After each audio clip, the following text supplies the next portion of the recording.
Yo, yo, yo! What's up? What's up? What's happening? Can I be heard, man? Can I be heard? Yeah, I could be heard, man. What's good, people? It's your boy Hard8, man. The truth of YouTube. Shout out to Gorilla Madness. What up, man? What up?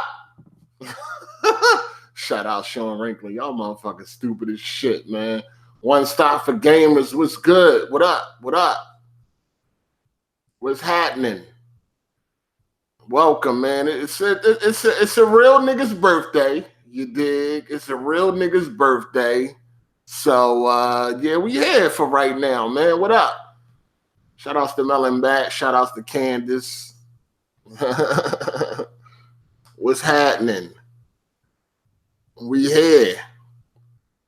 Yeah, we here.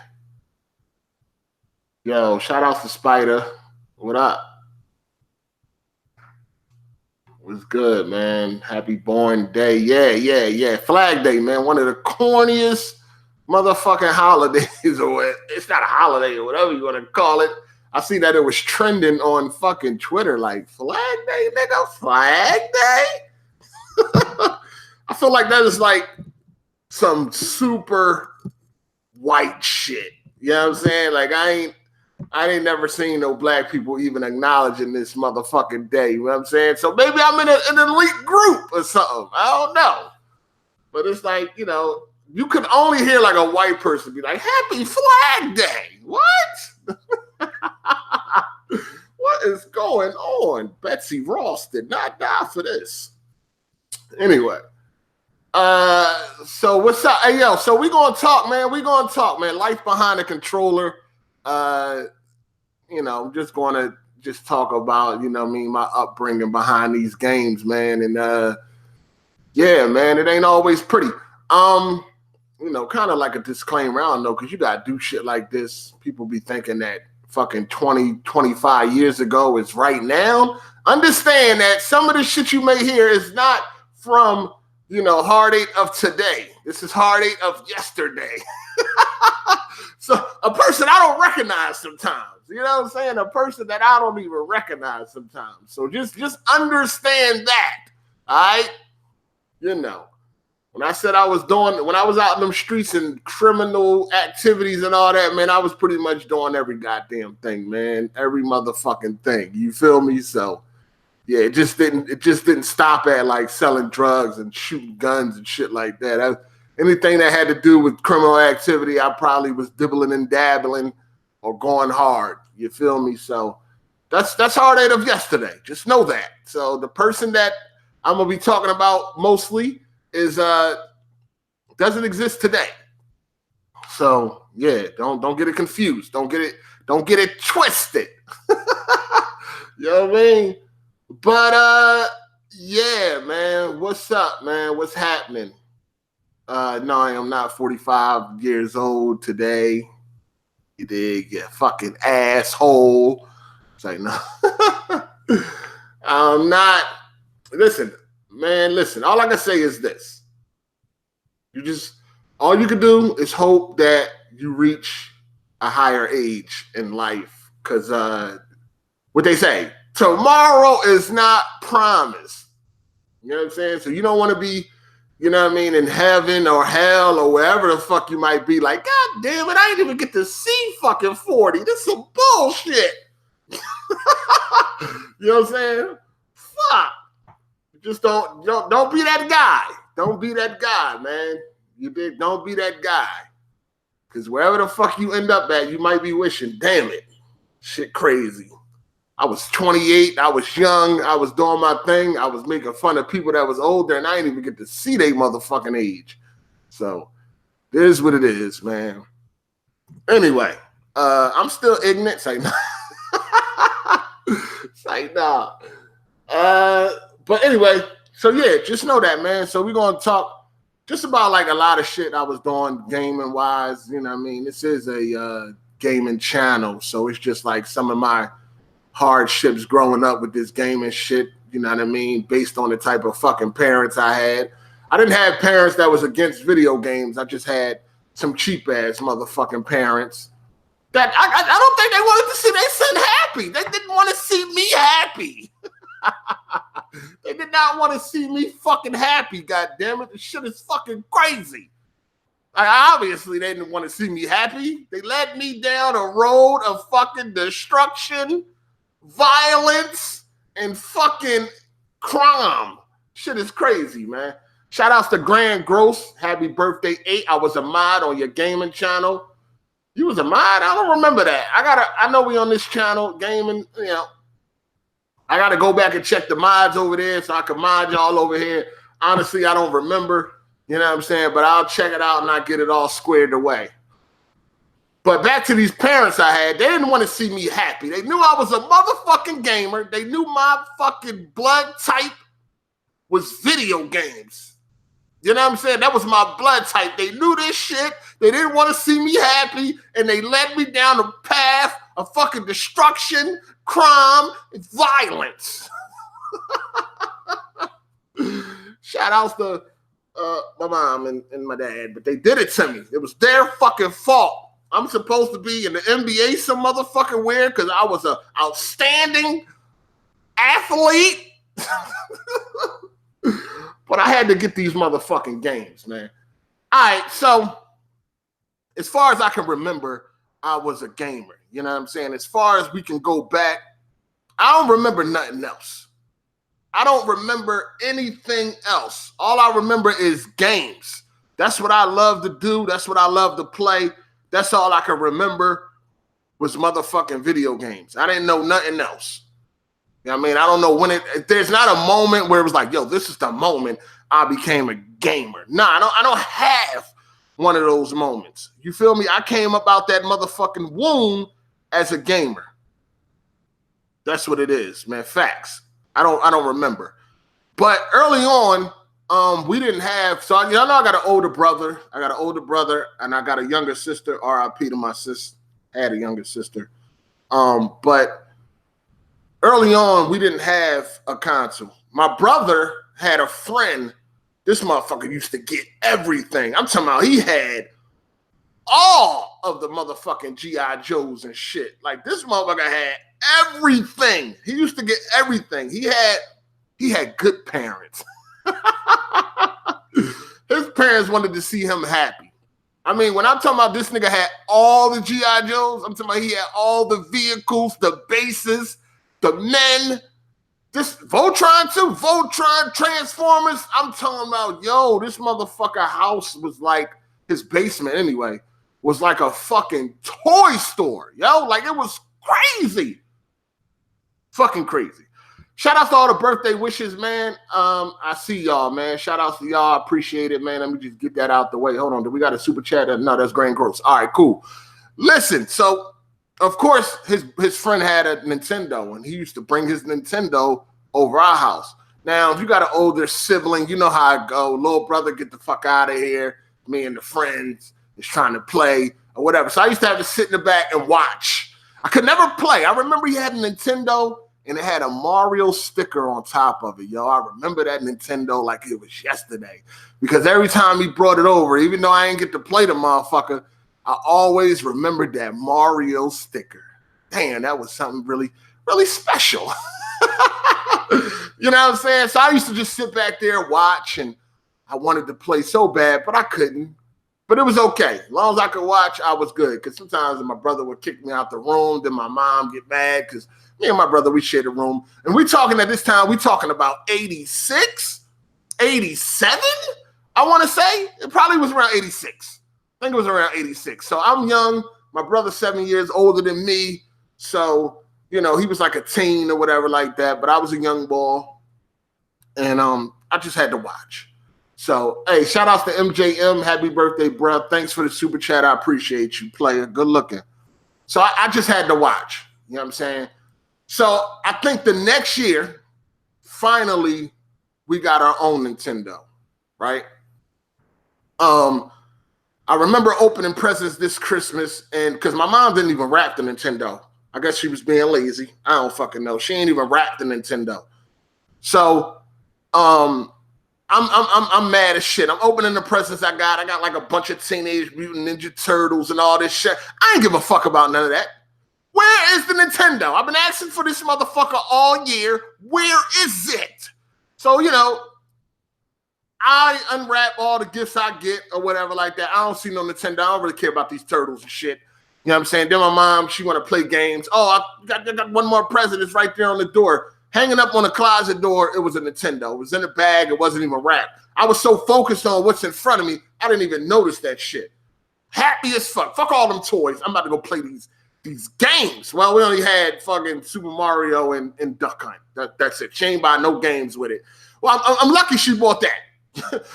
You dig? I mean, moving on. I mean, thinking now, you know, how the future turned out, I'm lucky she bought that motherfucker. So, we get that. Shout outs to Mr. Hosenberg. Happy birthday, sir. Good looking, man. Appreciate you. Also, Liquido Suave. Appreciate you, man. We gonna hard big up more Earth Strong. How you and your big bro now? Oh, we good. My bro, my big bro, he in the feds. So yeah, he's he never got out the life. Anyway, so we get the Nintendo. I'm happy as shit. You know, of course, you tell all your friends, finally got a Nintendo, because all my friends had already had one. Finally got a Nintendo or whatnot. So, of course, my mother, she ain't buy no games. None. She didn't buy. We got the Nintendo. That was it. Bone dry, get the packing game. That's all you got. And then she bought 4 games the next Christmas. And that was the end of her fucking, that was the end of her in video games. Sad. You know what I mean? Shout outs to Andreas Ariza. 5 years subscribe, 5 years of entertainment, brother. Happy birthday. Thank you, player. I appreciate you. Good looking out. So, all through the year, of course, she don't buy no games, no birthday games.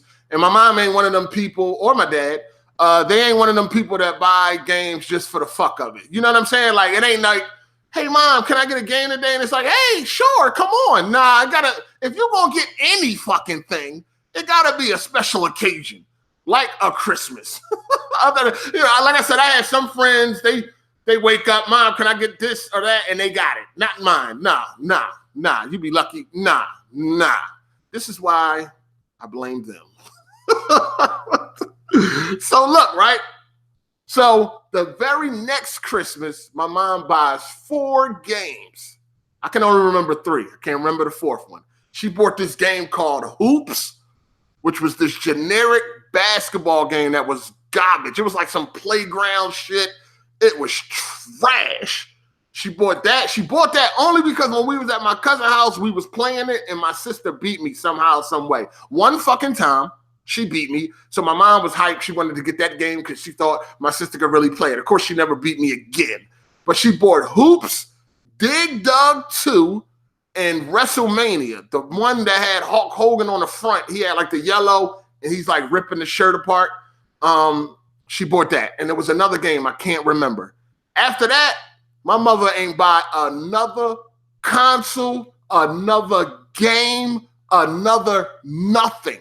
Now, you got to understand, I'm a fucking gamer. Like I said, I don't remember when I became one. I came out as a fucking gamer. So now, you got to borrow and lend.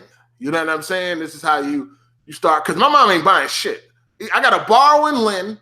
I got to befriend dudes I really don't want to befriend because I ain't got nothing in common with these niggas, but they got the games I want to play. So, hey, how you doing?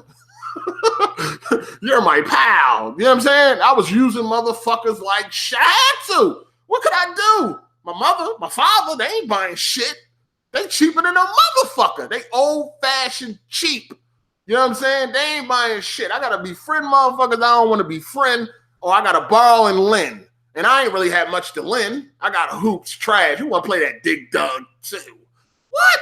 WrestleMania was cool, but nah, it only got me but so far. You dig? But I had some cool people I met that would just let me hold games, and I ain't have to let them hold shit. You know what I'm saying? I remember Contra. This white dude let me hold Contra. And I remember my one friend, he thought Contra was trash. And he thought Contra was trash because you died after one hit. I remember seeing the cover and seeing Arnold Schwarzenegger and Sylvester Stallone, because that's who they look like. And at the time, I was a huge fan of both of them. More Arnold, but I was a fan of both of them. So when I seen the cover, Say No More, all you saw was smoke. I was haul ass into the crib. I can remember my friend screaming at my back, that game is corny. You die after one hit. Whatever, nigga. I see Arnold Schwarzenegger on this motherfucker, because that's who they look like. Matter of fact, I'm quite sure that was them. They stole their likenesses. I'm quite sure. If you look at the cover of Contra, that was Arnold Schwarzenegger and Sylvester Stallone. I'm haul ass into the crib. I can't wait to play this motherfucker. But the game was great. And I beat it with 3 men. I was a big, let me tell you something. When I was a fucking kid, my God, my gaming skills was like next level, dog. Like, I'm decent now, but when I was younger, especially at fighting games, crazy. So my homie like, Contra trash. You die after one hit. I don't give a fuck. I'm home. I'm playing that thing. I'm having a blast. So now you move on. You got the Sega Genesis, Super Nintendo. Mom, can I get a Sega Genesis? Can I get a Super Nintendo? No. No. Like, no. You ain't get none of that shit. None of that. I'm hurt. I'm a gamer. I need this in my life. You dig? This is the next generation. The game's looking phenomenal. I need this shit, right? Shout outs to Chris Thomas. He said, thanks for the free entertainment. Appreciate you, man. I'm just here hoping I can provide it. You dig? But thank you, man. I appreciate you, player. Good looking on the super chat. So I don't get a Genesis. I don't get a fucking Super Nintendo. Now I got to befriend people that got these things just so I can play. You understand me? My family is mostly all girls, so I didn't even really have a cousin that had this shit. You know what I mean? None of my cousins, my one guy cousin that's my age, RIP, he got killed. Anyway, that was my age. His mom was cheap as shit too, so he ain't have it either. You know what I mean? So now I got to befriend people. I remember this one dude named Gilbert. Gilbert is probably a motherfucking doctor or some shit right now. It's crazy because at the time, he was a motherfucking nerd. And we ain't really had nothing in common, but he had a Super Nintendo. That's the only thing that we had in common. I'm not going to say I disliked him, but he was like a nerd. He was corny. He was gay. Like, not gay, but you know what I mean? He just was a little faggot. So anyway, he had a Super Nintendo, though. So he was cool with me. But I used to hate this nigga mom, dog. I hated his fucking mom, right? Because he had one of those moms that shipped they fucking kids off soon as the weekend come. Like, he never was home on the weekends. Then he had one of those moms where he could not play the game until the weekend. So you can already understand my frustration with this bitch. Right? Because that's how I felt. I hated this lady. Like, goddamn, can this nigga stay home for a weekend? Like, can he stay home for one weekend so I could come the fuck over and play Super Mario World? Like, goddamn, that's all I want. So she used to ship I'm talking about every weekend, dog. He never could stay home. And he wasn't really a gamer like that. Like, he had the Super Nintendo. Like, when I used to go over there, because I used to go over there on Fridays, right? And I only would be over there for about an hour, maybe 2, because she would ship them off. So I would have to go over there right after school, because around 5 o'clock, 6 o'clock, he's getting shipped off to some aunt house, grandma house, or some shit like that for the whole weekend. So I hated his fucking mom, because he was one of the ones where he didn't really play games. So when I was over there, I'm playing Super Nintendo. He in the background doing whatever the fuck he doing. I ain't even paying that nigga no attention. I'm playing Super Mario World. I don't fuck what he talking about. He want to play tic-tac-toe and all that shit. He want to play with toys and shit. I don't play with that shit. I'm here to play the Super Nintendo, and that's it. I don't want to play that. You do what you do. I ain't pay that nigga no attention. I'm going to be real with you. I'm here for Super Mario World. Then I got to hear, okay, Sean, time for you to go. Gilbert, to see you at school. Bitch, shut up. Let this nigga stay home. Look at him. He want to stay home. God damn it, let him stay home. Every Friday she did that shit to me, man. That shit was pissing me off. Anyway, so I used to go over there, get my little hour or 2, then I got to go. I had a friend that had a Super Nintendo, a homie and shit. He got everything. He was the only one that had a Sega CD. He didn't really play games like that, but I used to go to his house early in the morning to play Super Mario Kart. I'm talking about, I used to go to his house like 7 o'clock a.m. Like, this nigga still brushing his teeth and getting ready. Nigga, I'm already together. I sit there, I get my half an hour of Super Mario Kart before we got to go to school. It was lovely. Mind you, I ain't had shit. No Genesis, no Super Nintendo. I got a broke down Nintendo. Like, I'm blowing in this motherfucker, putting cartridges underwater, rubbing alcohol, using 2 cartridges to hold one down. I'm like, nigga, I used to get blisters on my finger from rubbing that shit back and forth, hoping that motherfucker play. This Nintendo is done. You know what I mean? Like, the Red Ring of Death, NES was Red Ring of Death before Red Ring of Death. It was something wrong with the way Nintendo built the fucking console. So over time, it would deteriorate and games would just stop working. You would have to do all this crazy shit just to get a fucking game to work. Like, it was something wrong with the way that the material they used or some shit. It was crazy. Anyway, so fast forward, my brother, he gets a Genesis. Now, my brother, he was in the crack game. My brother's half Puerto Rican, right? It's my half brother. We got the same mother, but 2 different fathers. You feel me? And his father was Puerto Rican. My brother had Puerto Rican, so he was cool with a bunch of Dominicans and all that shit. He started fucking with the drugs and all that. My brother had some weight too. Not nothing crazy. He probably had about 2-3 bricks at a time. Nothing crazy. I remember our house got raided twice because of this nigga, his drug activity. But anyway, so my brother used to be like in and out. Like, he would move out, then move back. Like, you know what I'm saying? You know how how it is when you're in the streets. There's ups and downs. You feel me? So shout outs to who is that?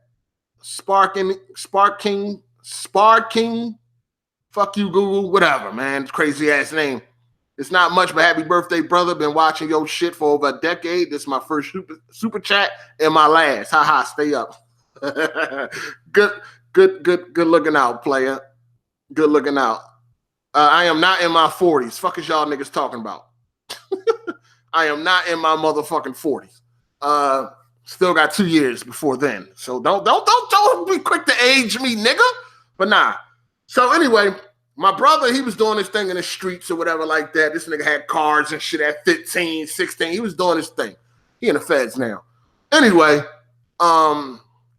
so he gets I come home one day, right? I come home from school and it's a Sega Genesis with like 10 games, an arcade stick and all that. Like, they had this arcade stick. I remember that motherfucker. It was red and black. It only had 3 buttons, but it was designed like an arcade stick. Yo, so I get home. I'm happy as shit. I'm like, oh shit, we got a fucking Sega Genesis, nigga. I'm hyped. And I remember we had like Golden Axe, Spider-Man, what the fuck else we had? I think it was like General Chaos, this game called Grawl. Of course, it was Sonic. All these fucking games. I'm hyped as shit. I run outside. Yeah, nigga, got a Genesis. I'm telling all my friends, I'm hyped. I'm on cloud fucking 9, dog. Cloud 9. Could not believe my eyes when I walked in the house from school that day. I hopped right on that motherfucker because my brother was out and about. I hopped right on that motherfucker. I'm playing the game. I'm telling you, dog, you don't understand how fucking happy I was when I seen that fucking Genesis. You don't understand. I'm telling you, you don't understand. Fuck that Nintendo. I'm on this Genesis now. I finally made it to next generation. I'm happy. I'm telling all my friends I'm doing good in school and all that shit because I'm trying to make sure I don't get in no trouble because I ain't trying to get on no punishment where I can't play this motherfucking Genesis. You feel me? So I'm riding high, dog, for about 2 weeks. And I think this is where I got this buying and selling shit from too because my brother, he's the one. He is that dude, dog. Buy shit, sell it for no fucking reason. Anyway, 2 weeks. I'm that nigga. I'm feeling good. I'm doing good in school. I'm making sure when I get home, I do all my homework. The weekends is popping. You know how the weekends is when you a kid and you playing games, nigga, all night, nigga, all night. The weekends is popping. Then you wake up on Saturday and watch X-Men the animated series. Oh my God. Woo! The memories. Anyway, 2 weeks go by.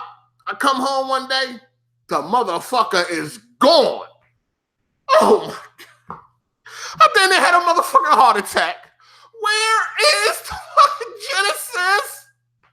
My brother coming out talking about, oh, I sold it. I sold it to Boo. This was his homie. His homie name was Boo and shit. Now, this homie Boo had a little brother that I used to, hang out with. Yeah, I sold it. Why? For what? Like, for what? To this day, I don't remember. He didn't give me no explanation. He sold it. That's what it is. Sold, it's gone, nigga. That's it. Nigga, it's gone, nigga. Oh, man, I'm back to square one. I'm depressed. Oh, my God. I'm pissed. And I'm going to tell you what made it even worse. Because now when I go to my friend's house, my Sega Genesis is right there. Nigga, that's my shit. Now I got to go to my friend's house to play my shit. Oh, my God. Like it would have been better if he would have sold that shit to somebody where I never seen it again. Nigga, I got to see this shit every motherfucking day. And you know why I got to see it every day? Because every motherfucking day I'm going over there to play that motherfucker. Nigga, this is still my Genesis. Yo, that shit was sad, dog. Especially on Sundays. You know how Sundays is when you're a kid. Sundays is the worst day of the week. It's terrible. It's fucking terrible. I hate Sundays. I hated Sundays. Sundays come, gotta say goodbye. Because, tomorrow school, everything shut down early. Go in the house early. Go to bed, nigga. Sunday come, dude. Bye, Sega Genesis. See you tomorrow. Yo, I was sick, dog. I was fucking sick. This nigga sold it. Like, okay, you sold it. That's already bad enough. But it's being rubbed in every day because now the same dude I'm hanging out with, I got to see my shit. And of course, niggas teasing you. Ain't that shit Genesis in there? You know what I mean? Like, oh my God, it was the worst, man. It was I hated my brother. I hated my brother for about 6 months. I think I hated him for about 6 months. I might have even wished that he died a couple times. I was pissed off. Like, you don't understand the anger. Yo, I was pissed. I hated that nigga. I wish death on him a couple times. Death, cancer, whatever. I was wishing it. I was definitely wishing it. So now we move forward, right? Couple of months later, I don't remember how long later it was, but he ended up getting another Genesis. But this time, this Genesis stayed because my brother ended up moving down Virginia, and he left the Genesis.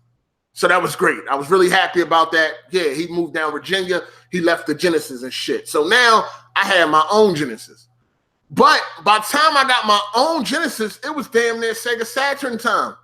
Like, it was damn near PlayStation time by the time I got my own Genesis. But now I'm older now. My mom and dad, they done separated. So now I'm older, and I'm starting to, get rebellious and shit like that. I'm starting to run around in the streets. You know what I mean? I'm 12, 13, somewhere around there. And, now I can move about and do my own little thing. So I finally got a Genesis, and it was great. I remember playing games like Rocket Knight Adventure and fucking Vector Man and what else? Shit, WrestleMania Arcade, lot of shit. Finally got my own Genesis. Everything is good. Now, there was this game store, right? Oh, I had also got a 32X too. When that came out, I stole that from Blockbuster. Stole the 32X from Blockbuster and shit. I actually stole 2 from Blockbuster. Ended up trading those in, and me and my homie got a Super Nintendo that we used to share. Me and my homie used to share a Super Nintendo.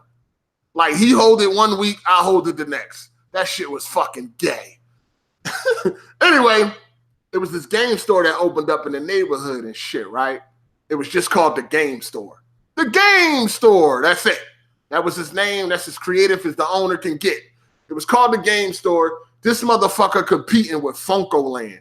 The prices in this motherfucker was ridiculous. I mean, I don't know if you know, but back in the day, before GameStop, there was Funko Land. Oh, man. Prices was insane. They used to and the same shit, give you pennies for trade-ins and all that shit. So I used to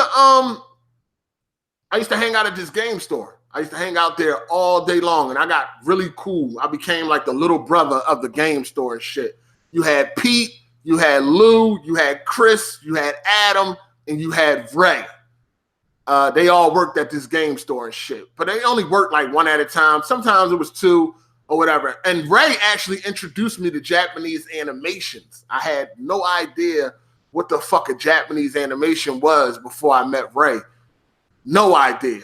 I didn't know that they had cartoons that had, you know, blood and gore, crazy amounts of violence, sex, nudity. I knew nothing about this shit. And the first movie he showed me on VHS was Ninja Scroll. That's the first Japanese animation I ever seen. That's why it's always like, it's special. It's one of my favorite ones. I mean, good way to start off my, my journey into Japanese animations, because after that, that's exactly what it was. I was a Japanese animation dude. Every fucking week I was at Blockbuster, still in Japanese animations. But I only would watch Japanese animations if they had blood and gore. If they didn't have blood and gore, I wasn't interested. If they wasn't mature rated or whatever like that, I wasn't interested. I was only interested in the mature shit. So I've been like that since I was a child. Like, I don't want none of this kitty shit, right? I want violence, blood, gore. I want an adult theme. That's what I want. So shout outs to Ray. Don't know where the fuck he at.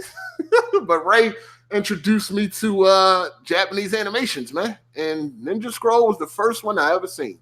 Anyway, I used to hang at this game store. I used to go to this game store every day, and they used to have consoles set up. Like they would have like 5 consoles set up and a TV. And I got really cool with them, like really cool. Like I became part of like the staff, you could say. You know what I mean? Because I used to be in there all the time playing games. This is where I got my extensive play on the 3DO. You know what I mean? When the 3DO first came out, the Panasonic 3DO, when it first came out, that console was $700 back then. We talking back in the early 90s.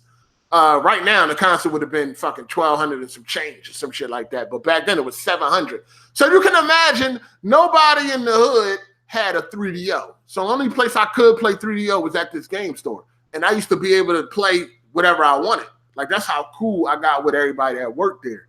You know what I'm saying?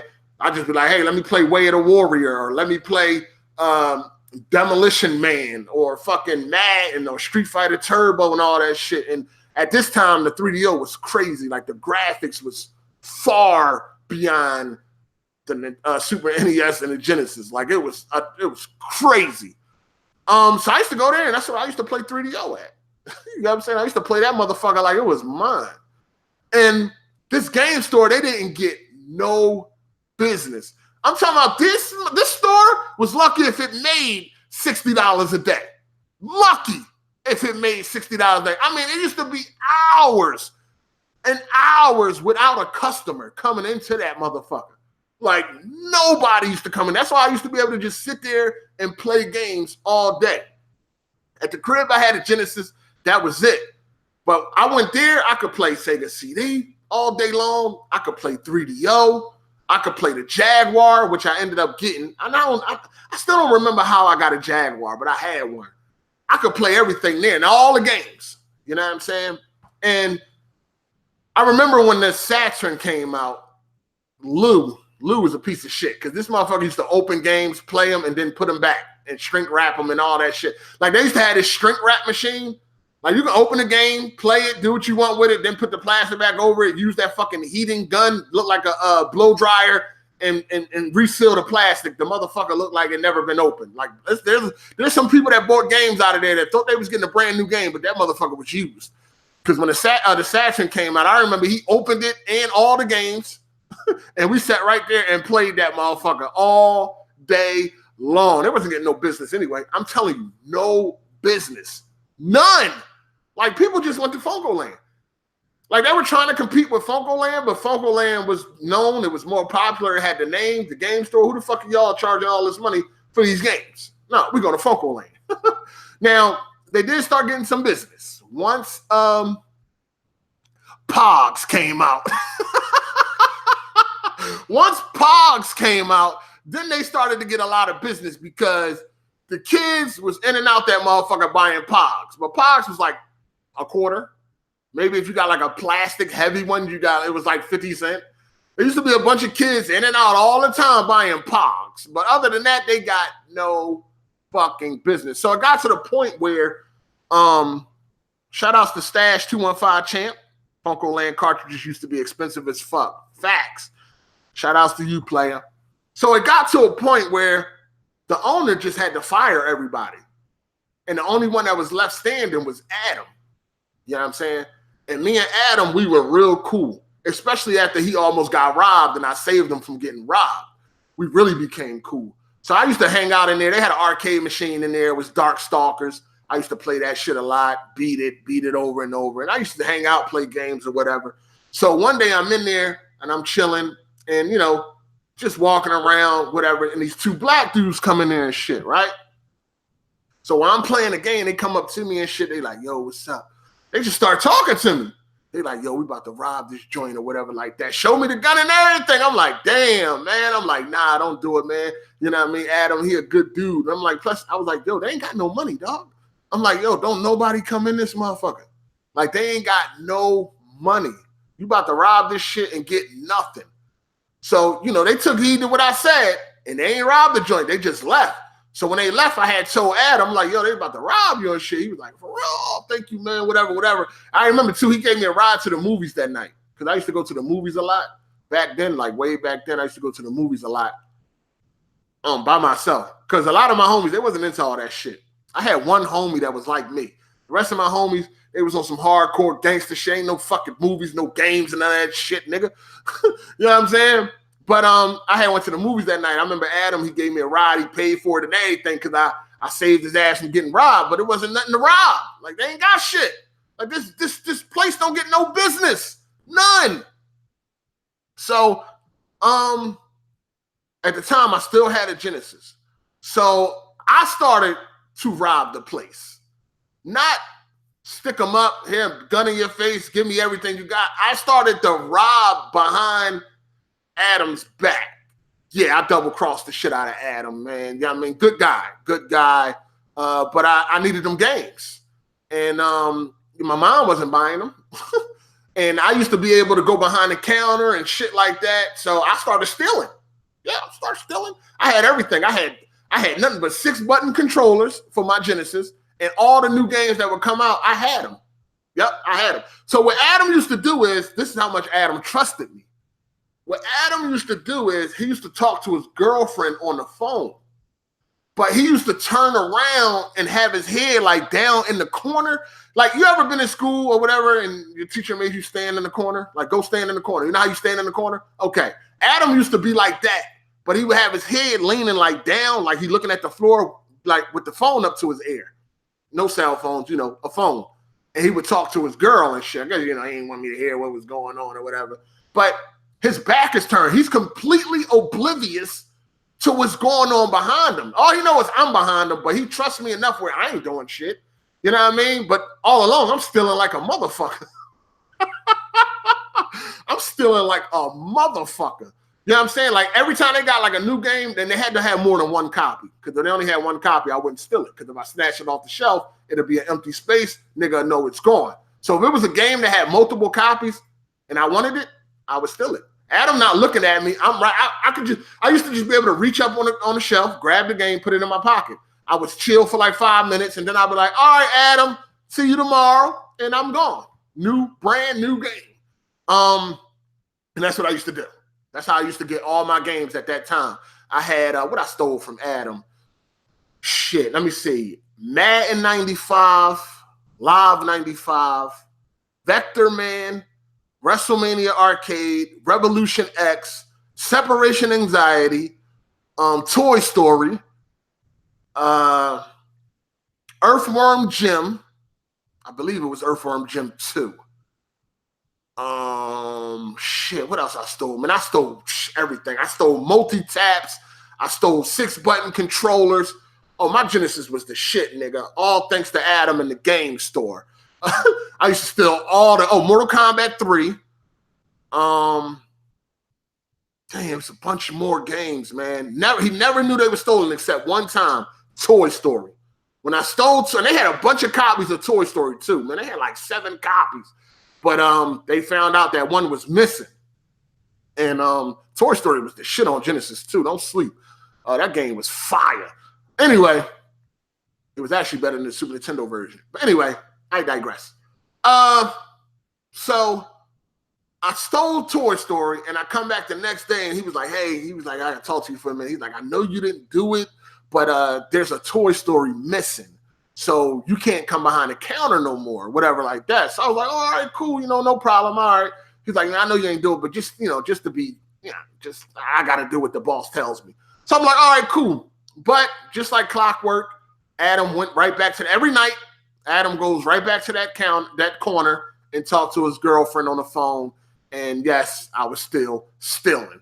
The last 2 games I remember I stole was 3DO games. And that's because I had got a PlayStation, but we're going to get to that. So, yeah, I was stealing like a motherfucker. Shout outs to Adam. I don't know where he's at. Great fucking guy. He was a white guy, white dude, college dude at the time. Really cool. I saved him from getting robbed. So them games was payback. I was stealing like a motherfucker, and I ain't feel bad at all. Not one bit.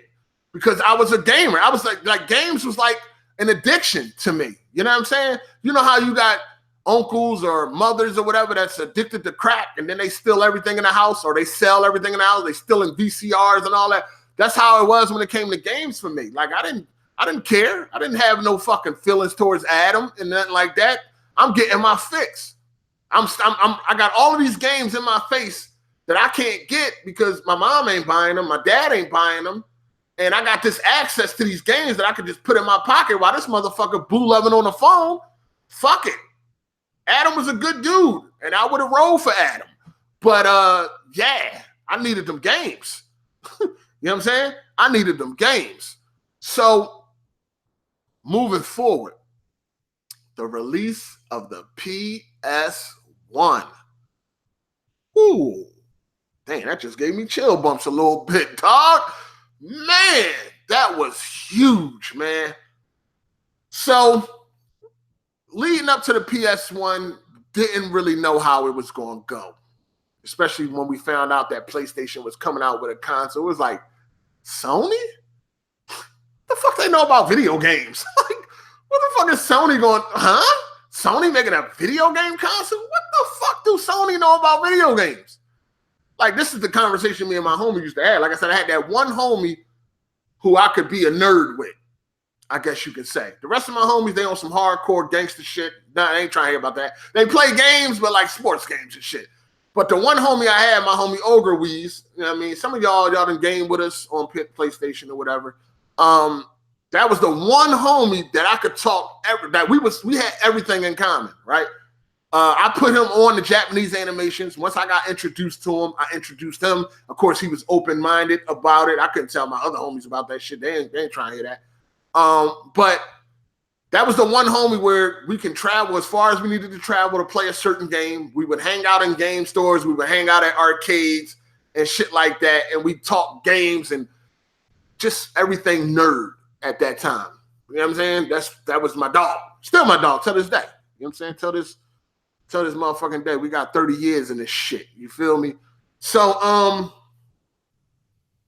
we used to talk about the PlayStation. We used to get all the gaming magazines. We used to steal them from the supermarket, Acme, all of them.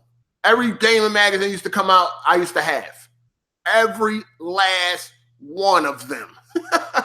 Electronic Gaming Monthly, Game Pro. Then they came out with EGM2.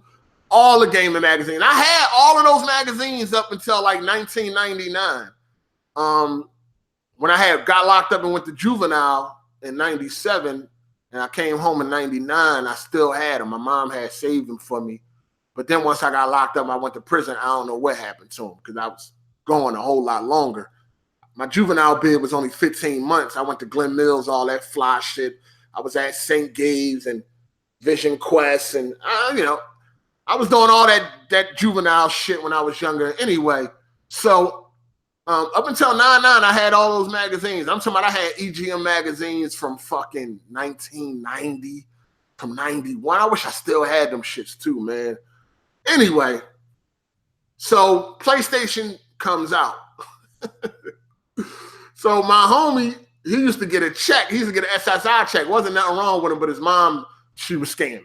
You dig? She scammed the system, got this nigga getting a check every motherfucking month. So at Blockbuster, you can rent a PlayStation. You used to be able to rent a console. You know what I'm saying? And the PlayStation, you could rent it. If I remember correctly, it was like $15 for a weekend, and you had to put down $100 deposit. So every month when he would get his check, he used to rent the PlayStation. This is the first couple of months of release. The PlayStation came out in September.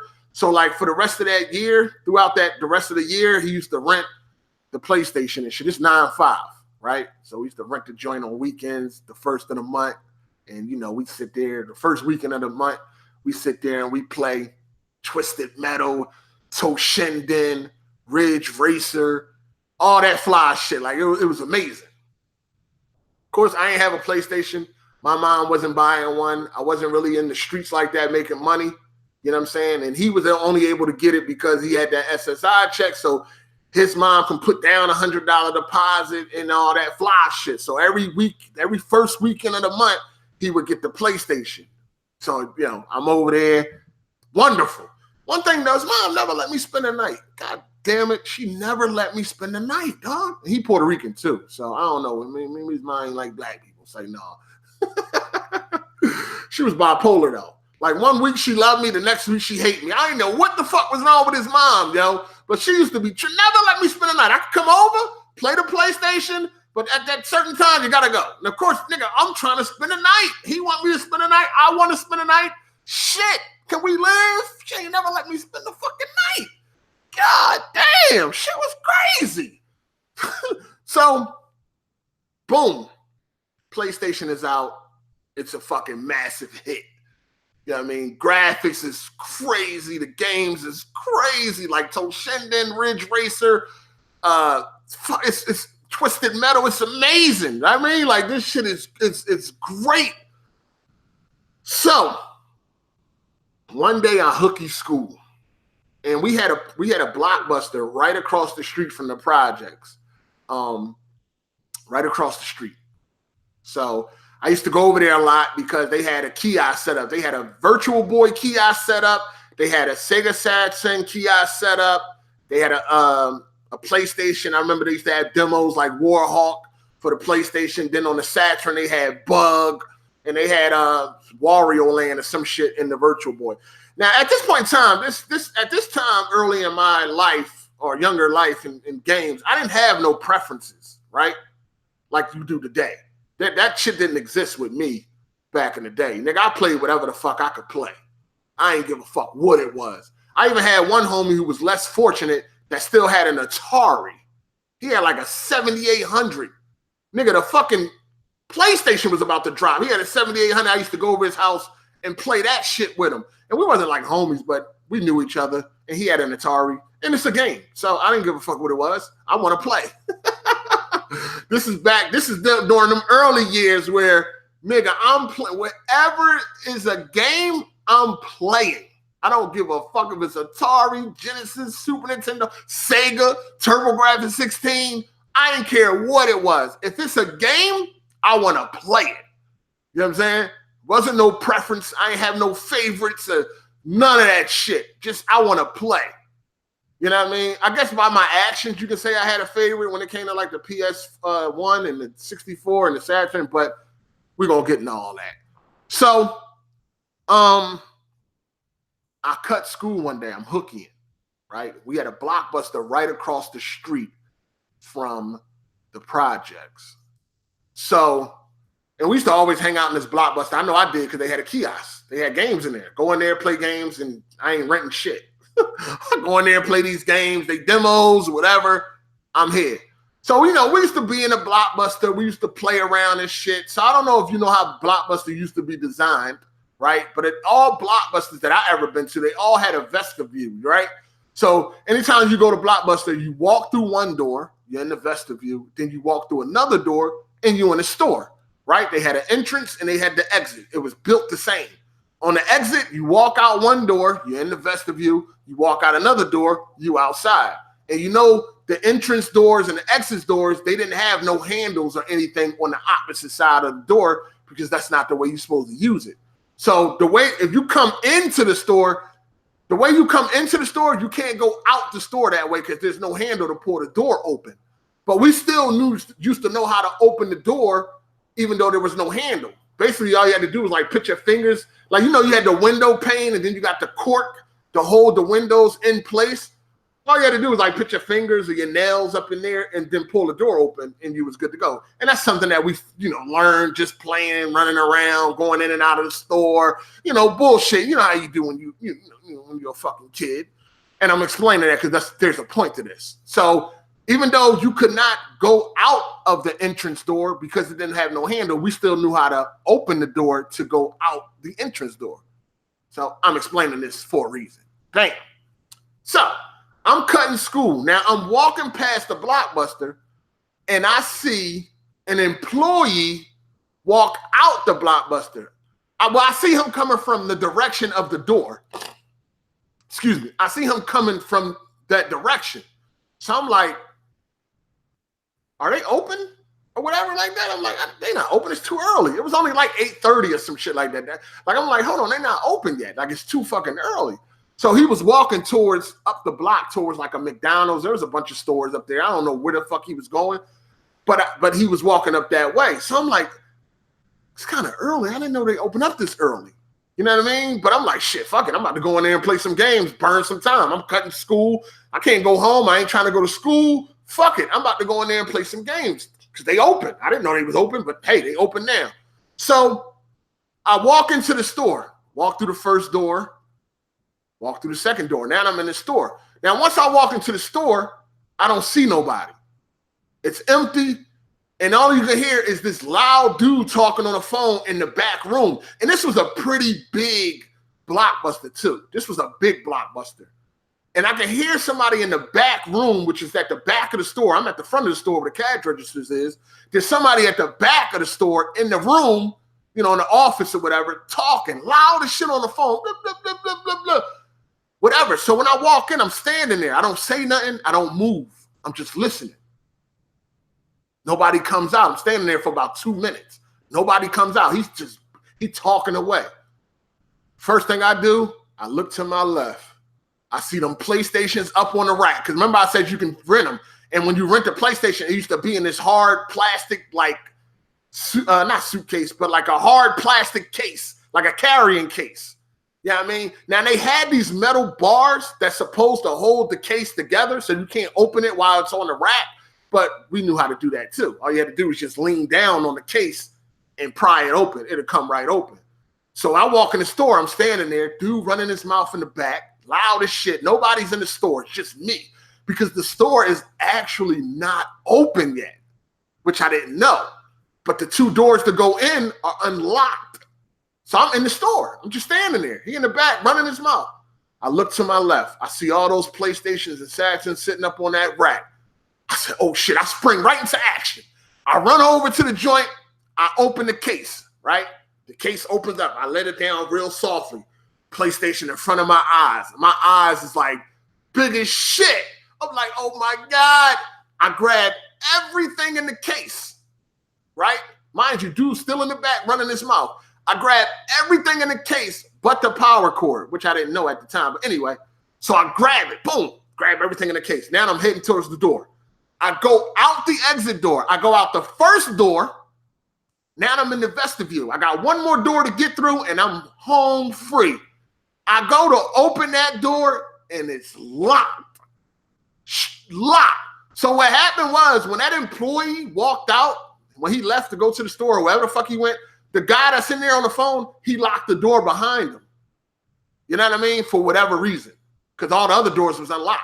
He locked the door behind him. So now when I'm in the vestibule, I'm stuck. The door to go outside is locked.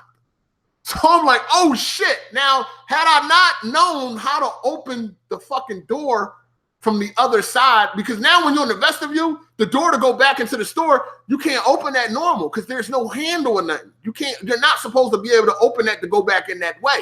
But playing around all that time in the store, I knew how to do it. So now I'm like, oh shit, the fucking door locked.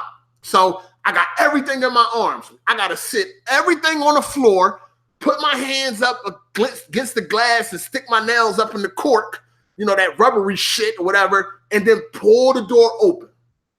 Hold the door open with my foot, pick everything up. Then I had to go back in the store all the way around the counter to the entrance door. I had to put the PlayStation and everything back on the ground, put my fingers in that door, open that door, right? Hold it open with my foot, pick everything up, go into the vestibule, put everything back down, put my fingers into the door, open that door, hold it open with my foot, then pick everything up. Now I'm finally outside. I'm scared. Not really scared, because at this time, when I was young, I there wasn't nothing that scared me, dog. Like, but I was nervous, like butterflies and shit. Like, niggas, like shit, I gotta get the fuck out of here. So now I'm free. I'm outside. I'm going. I'm haul assing. I got a PlayStation. I'm like, I can't even contain how hype I was. Like, I was so fucking hyped. Like, once I got free and in the clear, dog, it was like I'm dancing in the middle of the street. Like, I was so fucking happy, dog. I'm talking about, like, the feeling was better than pussy at this time, dog. The feeling was better than pussy at this time. Facts. Like, nigga was happy as shit. So I remember it was like October, November 95, and it was cold outside, but it wasn't cold. It was cold enough for a jacket, but it wasn't winter cold. It was more like fall cold. So, you know, I'm walking around with this fucking PlayStation in my hand. So I had to take my jacket off and wrap it up in my jacket. So then I went into the supermarket and I got a bag, and I put my jacket in the bag wrapped up in the PlayStation. So now I'm wandering around. It's only like 9:30. I can't go home until at least 3 o'clock. You know what I'm saying? Because, you know, my mom was like, what the fuck you doing home? Like, nigga, you supposed to be in school. So I'm wandering around. It's cold, but I don't feel none of that shit. Nigga, I got a PlayStation. I'm happy as fuck. So I'm wandering around, got the PlayStation in the bag. Of course, every time you see like a fucking cop or some shit, you think they coming for you. I'm a little nervous, but everything good. I'm hanging out, I'm going in and out of different stores and shit. Man, I thought it was damn near 3 o'clock. I asked somebody what time it was. They like, it's 12 o'clock. I'm like, God damn it, what the fuck? I'm like, this shit is crazy, man. What the fuck? Why is time moving so slow? So, hey, shout outs to Mac of Fall. He said, thanks for the entertainment over the years. Happy birthday. Thank you, player. I appreciate it. Good looking. So I'm like, fuck it. I'm going home. Fuck it. I couldn't take it no more. I'm like, fuck it. I'm going home. So I get to the crib, and my mom like, what you doing home? I'm like, oh, we got out early. She like, I know the fuck y'all didn't. You lying. I'm going to call and find out. I'm like, all right, whatever. I ain't care. Whatever came. I got a PlayStation. I don't care. You know what I'm saying? So I call my homie Ogre Weeze. I'm like, yo, I got a PlayStation. The one that I told y'all be renting them. He ain't believe me. No, you don't. You lying. So I turned it over. I start reading the bottom of it. Like, I had, you know, on the bottom of the PlayStation, it had that sticker, I guess, to tell you when it was manufactured and all that. I'm reading that. Yeah, 12 volts, DC rail. So he finally believed me. Oh, shit, you got a PlayStation? I'm like, yeah, nigga, I'm happy as shit. So my mom called in, go clean your fucking room. Since you want to be home early, go clean your room. No problem, Mom. Clean my room happy than a motherfucker. So now I got a PlayStation. So I'm trying to hook it up. I realized I don't got no power cord. And y'all know the cord was pretty much like a cord that you plug into a radio or some shit like that or whatever. So I had to go across the street to Radio Shack, because we had a Radio Shack across the street. Went over there, stole a cord. Yeah, when I told y'all, when I was younger, I did it all. Stealing, whatever crime was to be committed, I did it. Fuck it. You know what I'm saying? So went over there, I stole a motherfucking cord. I'm good to go. Stole a motherfucking cord. So I had a PlayStation. First game I had was, I think, Ridge Racer. I had Ridge Racer. I went to the game store. This is why I stole the 3DO games. I went to the game store. I stole 2 3DO games because at the time, Game Gallery was giving a lot of money for 3DO games, a lot of credit, and I needed credit so I can get me some games for the PlayStation. Game Gallery was the shit. Game Gallery was better than Funko Land. They're not around no more, but if you remember, I don't even know how far they extended, but if you was from Philly, you know a Game Gallery, you knew Game Gallery. You know what I'm saying? So I go to the game store where Adam is still working. The game store was on its last legs. I stole 2 3DO games. I stole Super Street Fighter 2 Turbo and Myst. And I took those games to Game Gallery, and I got 2 PlayStation games. I got Wipeout and Konami's In the Zone, NBA In the Zone, which was a basketball game that was fucking amazing at that time. Like the graphics was fucking crazy. So now I got a fucking PlayStation. Happy as shit. I got In the Zone, I got Wipeout, and I had Ridge Racer. So I got my own PlayStation. I'm playing this motherfucker every day, and I'm happy as shit. Of course, I ain't really got many games because my mother ain't buying none, right? Mother ain't buying none. So me and my homies go see Rumble in the Bronx with Jackie Chan. Y'all remember Rumble in the Bronx? That shit was lit. Like, when we seen the reviews for them and the previews for that shit, it was like, yo, we got to go see that. So we go see Rumble in the Bronx. Now, the movie theater that we went to, it was up Cotman and Bustleton and shit. It was called Orleans 8. That movie theater ain't there no more. They knocked that shit down like in 2007. A lot of memories, man. A lot of memories at this movie theater. I used to go to this movie theater a lot. I used to take a lot of bitches to this movie theater too. Yeah, a lot of bitches. I remember when Jurassic World came out. Not Jurassic World. Jurassic Park, The Lost World. I remember when that came out. I went to that movie theater 4 times that weekend to see that movie with 4 different bitches. Yeah, nigga. I was getting them bitches. Straight pimp shit, nigga. Like, straight up. Anyway, so we go see Rumble in the Bronx, right? And there's a Blockbuster right across the street from the movie theater. So we went into the Blockbuster. We were going to snatch and run. That's what we was planning on doing. We was going to grab a bunch of games and then run out the fucking fire exit. But we didn't do that, right? For whatever reason, I guess niggas got scared. We didn't do it. You know what I'm saying? So on our way now, if you remember Blockbuster back at this time, they used to have the games out on the shelf, but they used to be in this plastic case. Now, the Blockbuster across from the projects, they didn't have no games on the shelf. All their games was behind the counter. But when you go to the white neighborhoods and all that, Blockbuster had games on the shelf, but they were in a protective plastic or whatever like that. That had like an alarm in it and all that type of shit. So as we walking out of the Blockbuster, you know, I always been a very observant type of person. Attention to detail. You know what I'm saying? This shit just ain't start. This shit been me all my life. So I'm always being aware of everything around me, aware of my surroundings. I'm always looking around. I'm always making sure everything around me is cool. You dig? So as I'm walking out the Blockbuster, I happen to look over and I seen how they opened the cases because they had like a bunch of empty cases laid out. And I'm like, oh, that's how they open them. It's a little fucking plastic piece that slides back and you just slide the fucking game out. Now, I didn't realize how strong this plastic piece was because when we went outside, we seen, you know, remember how they used to have like, I guess like manure around Blockbuster? If they had like bushes, they had like manure and even like pieces of wood or whatever like that. I picked up one of those and went back into the Blockbuster and was trying to use that to open up that plastic. But of course that didn't work. That shit ain't strong enough. So my homie had the clever idea. He was like, you know what you can get that will open that up? A flathead screwdriver. I was like, yo, you right. Okay, noted. Anyway, so we go see Rumble in the Bronx. Movie was fucking lit. Had a ball, whatever, go home. The next weekend, I go back up there. You know what I mean? I go back up there and I go to that same Blockbuster and I got a flathead screwdriver. So I'm in a Blockbuster. I'm walking around. I'm looking, what do I want? What game I want? Everything good to go. So I find the game I want. I take it to a nice secluded area in the Blockbuster.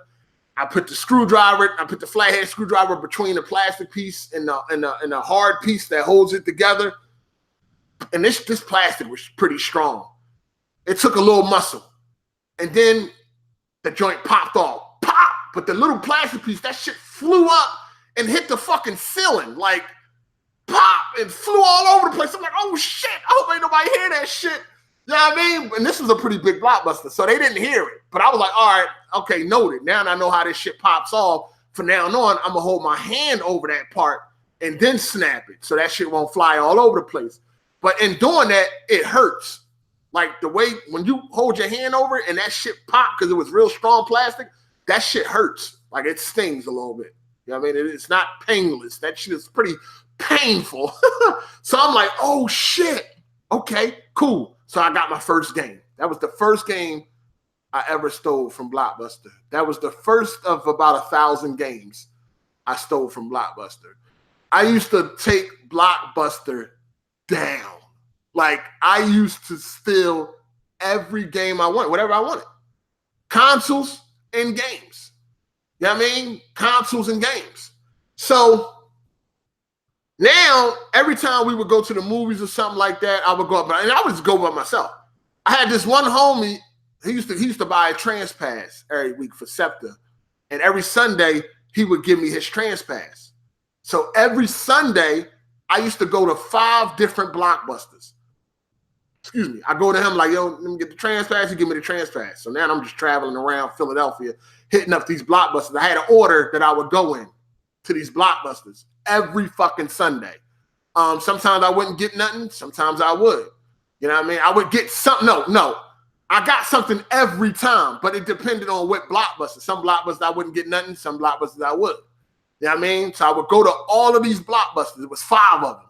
I used to hit them every Sunday. A couple of them you could use the bathroom, which was great. You know what I'm saying? But I would go in there, pop, get my games. I'm out. And me and my homie, we used to take these Blockbusters down. They used to get tired of us. They actually used to call the game gallery because sometimes we used to take 64 games, but I'm skipping. I'm jumping ahead. So anyway, and I got caught a couple times getting comfortable and not being aware. You know what I mean? One of the few times where I'm not aware, I got caught.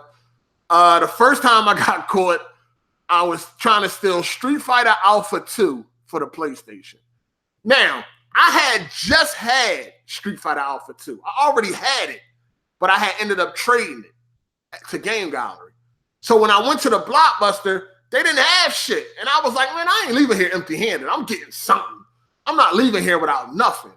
So me not paying attention, these bitches was watching me through the mirror. You know how the Blockbusters had that mirror to go all the way around the store that could reflect in each aisle and shit. I was on some lazy shit. I really didn't want the game, but I was like, I'm not leaving here without nothing. So they caught me stealing that. I ended up getting locked up, you know, but back then it was petty retail theft. So it was really nothing, slap on the wrist. It was nothing. You know what I mean? It was really nothing. I got caught that time. I got caught another time. Well, I didn't get caught. I almost got caught. I go into this one Blockbuster, one of my rounds I used to make. I'm trying to get this game, and something didn't feel right. Like they not looking at me, but they looking at me. Like they aware of me there. Like every now and then they just kept looking over at me and shit. I just didn't feel right. So it was 2 females working in a dude. So the females put on their jacket, and I thought they was leaving to go maybe get lunch or something. I don't know, but I thought they were leaving. What these bitches did was they went outside. It was nighttime too. So, you know, it's lights on in Blockbuster. It's very bright, so it's hard to look outside. These bitches went outside and was watching me from outside. I never peeped it. You know, it's all trial and error. You know what I mean? You learn how, you know, what's going on. Now I know. But anyway, them bitches was watching me from outside. And they seen me attempting to try to steal a game, but I didn't. So I was cool. I just walked out. They was like, don't come back, whatever like that. Another time, I didn't get caught, but he knew I did it. It was this gay dude, too. He was gay. He was 100% homosexual and shit. I went to this Blockbuster and I had just got a Nintendo 64. Hold on, we're gonna get to that. Anyway, I got FIFA something. It was like FIFA 97 or 96 or some shit like that. I took it into the bathroom, I broke it open, took the game, and I stuck the fucking case up in the tissue dispenser. So when I came back the next week, the next Sunday, he was like, as soon as I walked in the store, he seen me. He was like, hey, how'd you enjoy that FIFA? I was like, what? What are you talking about? He's like, did you enjoy FIFA? You know, the FIFA that you took last week? I was like, I didn't take no game. Yes, you did. Get out. I'm like, all right, whatever, man. I didn't take no game, but all right, whatever. He's like, yeah, yes, you did. Get out. All right, nigga kicked me out the store. Nigga kicked me out the motherfucking store and shit. I was like, all right, cool, fuck it. So anyway, I told y'all, now at this point in time, I've never paid for a game with money. I never paid for a game. I never paid for a console. I told you how I got my PlayStation from Blockbuster. I also got both of my Saturns from Blockbuster and 2 Nintendo 64s.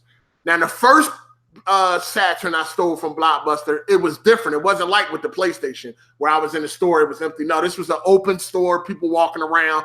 But where they had their consoles, usually when the consoles are for rent, they keep them in front of the register. But this Blockbuster, which was in a nice neighborhood, they consoles for rent was like over to the side where they couldn't even really keep an eye on them. You know what I mean? Actually, I was kind of amazed when I walked into the Blockbuster because anytime if I was like out with like a family member or something and I would be in a neighborhood and I would see a Blockbuster that I didn't know was there, I would put that on my list. Like, oh shit, I didn't know there was a Blockbuster right there. Because for me, the more Blockbusters I was aware of, the more games I can get. Oh shit, that's a Blockbuster? Okay, cool. Noted. You know what I'm saying? So when I went to this Blockbuster for the first time, I seen where they kept the consoles for rent. I'm like, what the fuck? This shit is over here in the corner all by itself. And I remember too, it was like springtime because I had like a light jacket on, right? Y'all remember the Sega Saturn, right? That shit was big. So I opened up the case. I took the Sega Saturn out. I put the Sega Saturn under my arm. Under my arm. Clearly, you can see that I got something under my arm. Mind you, I'm a skinny fucking dude at this time. I'm skinny as shit. So I'm a skinny dude. I got a light jacket on and a big ass Sega Saturn under my fucking arm. Clearly, I got something. There's no fucking way. It's no way that somebody could look at me and not be like, yo, what the fuck is under your jacket?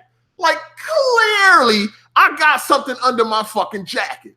I put the Sega Saturn under my arm and I grabbed the controller and all the wires and I put them in my pocket and walked right out of the Blockbuster. The lady was like, okay, have a nice day. I couldn't believe it. Remember, I told you I was fearless. So the average person was like, come on, man, I ain't doing that. You're going to get caught. What the fuck? Like, but me, I didn't give a fuck. These games was life. I'm walking out of here with this Saturn. I walked right out that motherfucker with a Sega Saturn, dog. Right, I'm talking about big as fuck under my coat. Like, there's no way you could look at me and not see what the fuck is under your jacket. You got something under your jacket. What is under your? Is there a case of soda under your motherfucking jacket? That's how big that Saturn was, dog. That Saturn was big as shit. I could barely hold it. Like, I could barely hold it up under my arm and shit. Like, that motherfucker was huge. Pause. Anyway, I walked right out of that motherfucker with a Sega Saturn, man.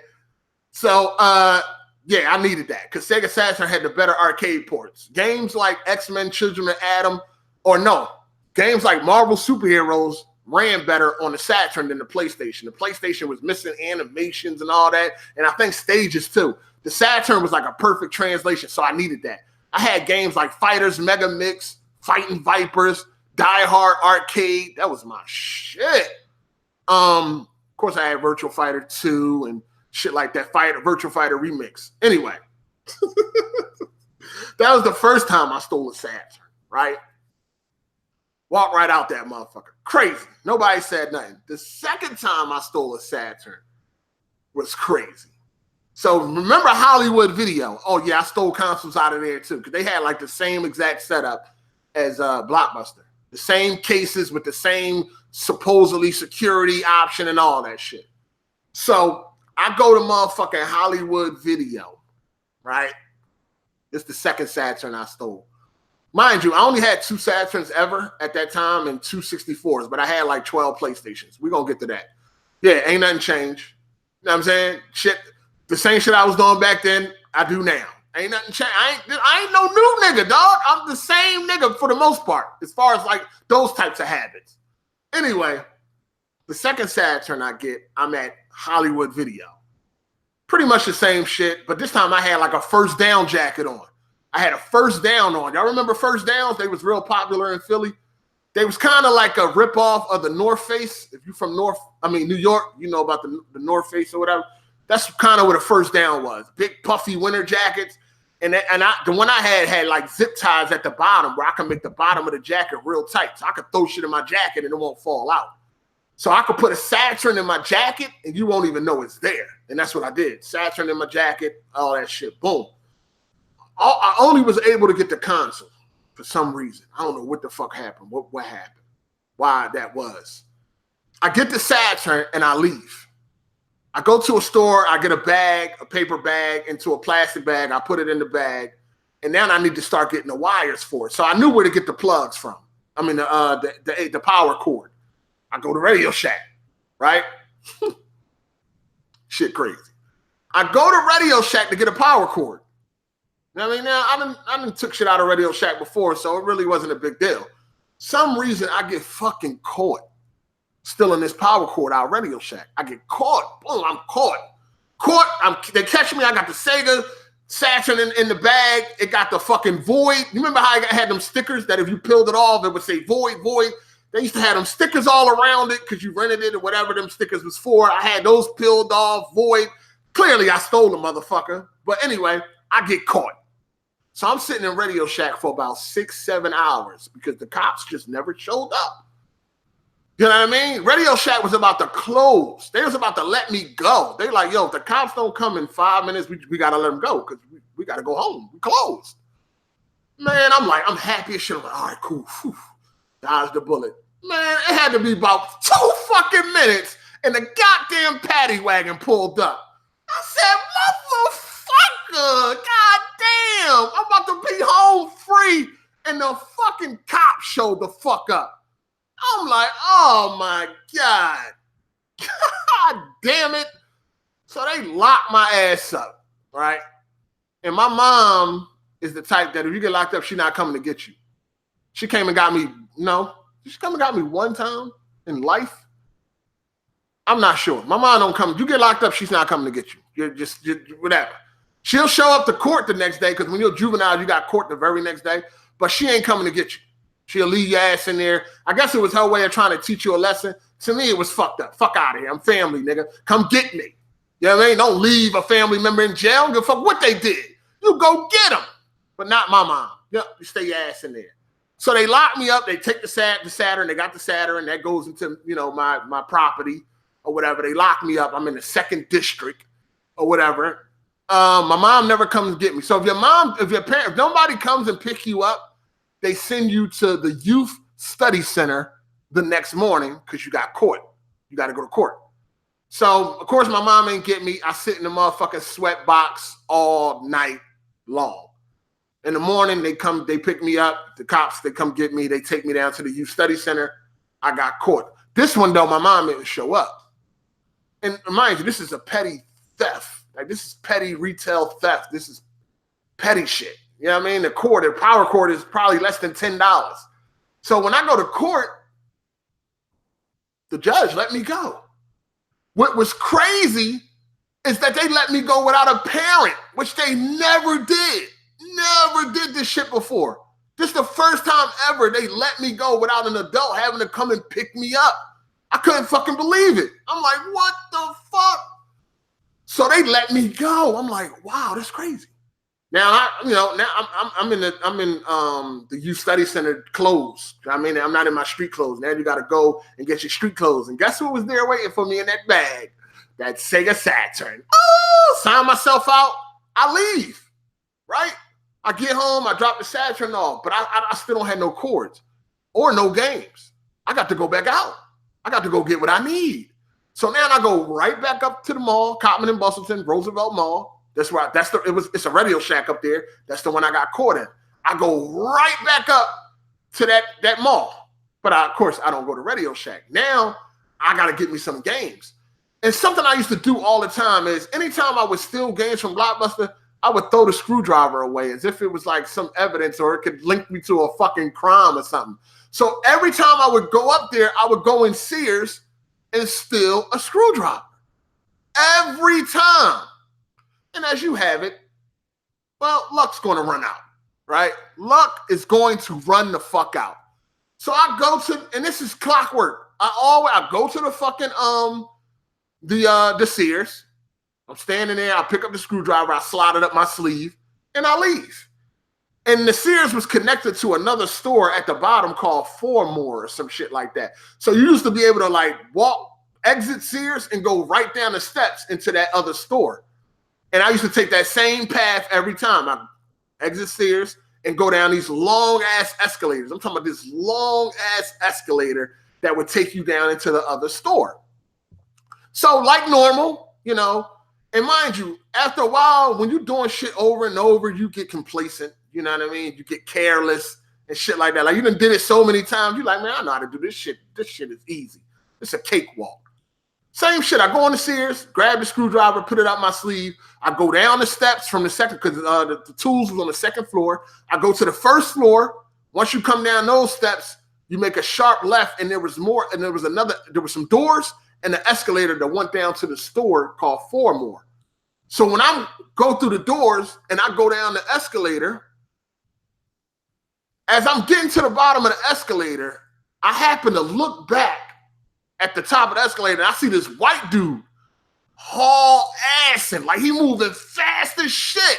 And I know it's security. Like I know it's a, you know what I mean? I know it's a guard or whatever. Of course, they in plain clothes. They're not in, you know, like a uniform. It's like, you know, he one of them dudes that probably be walking around acting like they shopping and shit, but really they watching you. You know how it used to be back in the day in retail. I don't know if it's still like that, but you remember, because now when I go in stores, I actually spend money. You know what I mean? Back then I was a fucking super thief.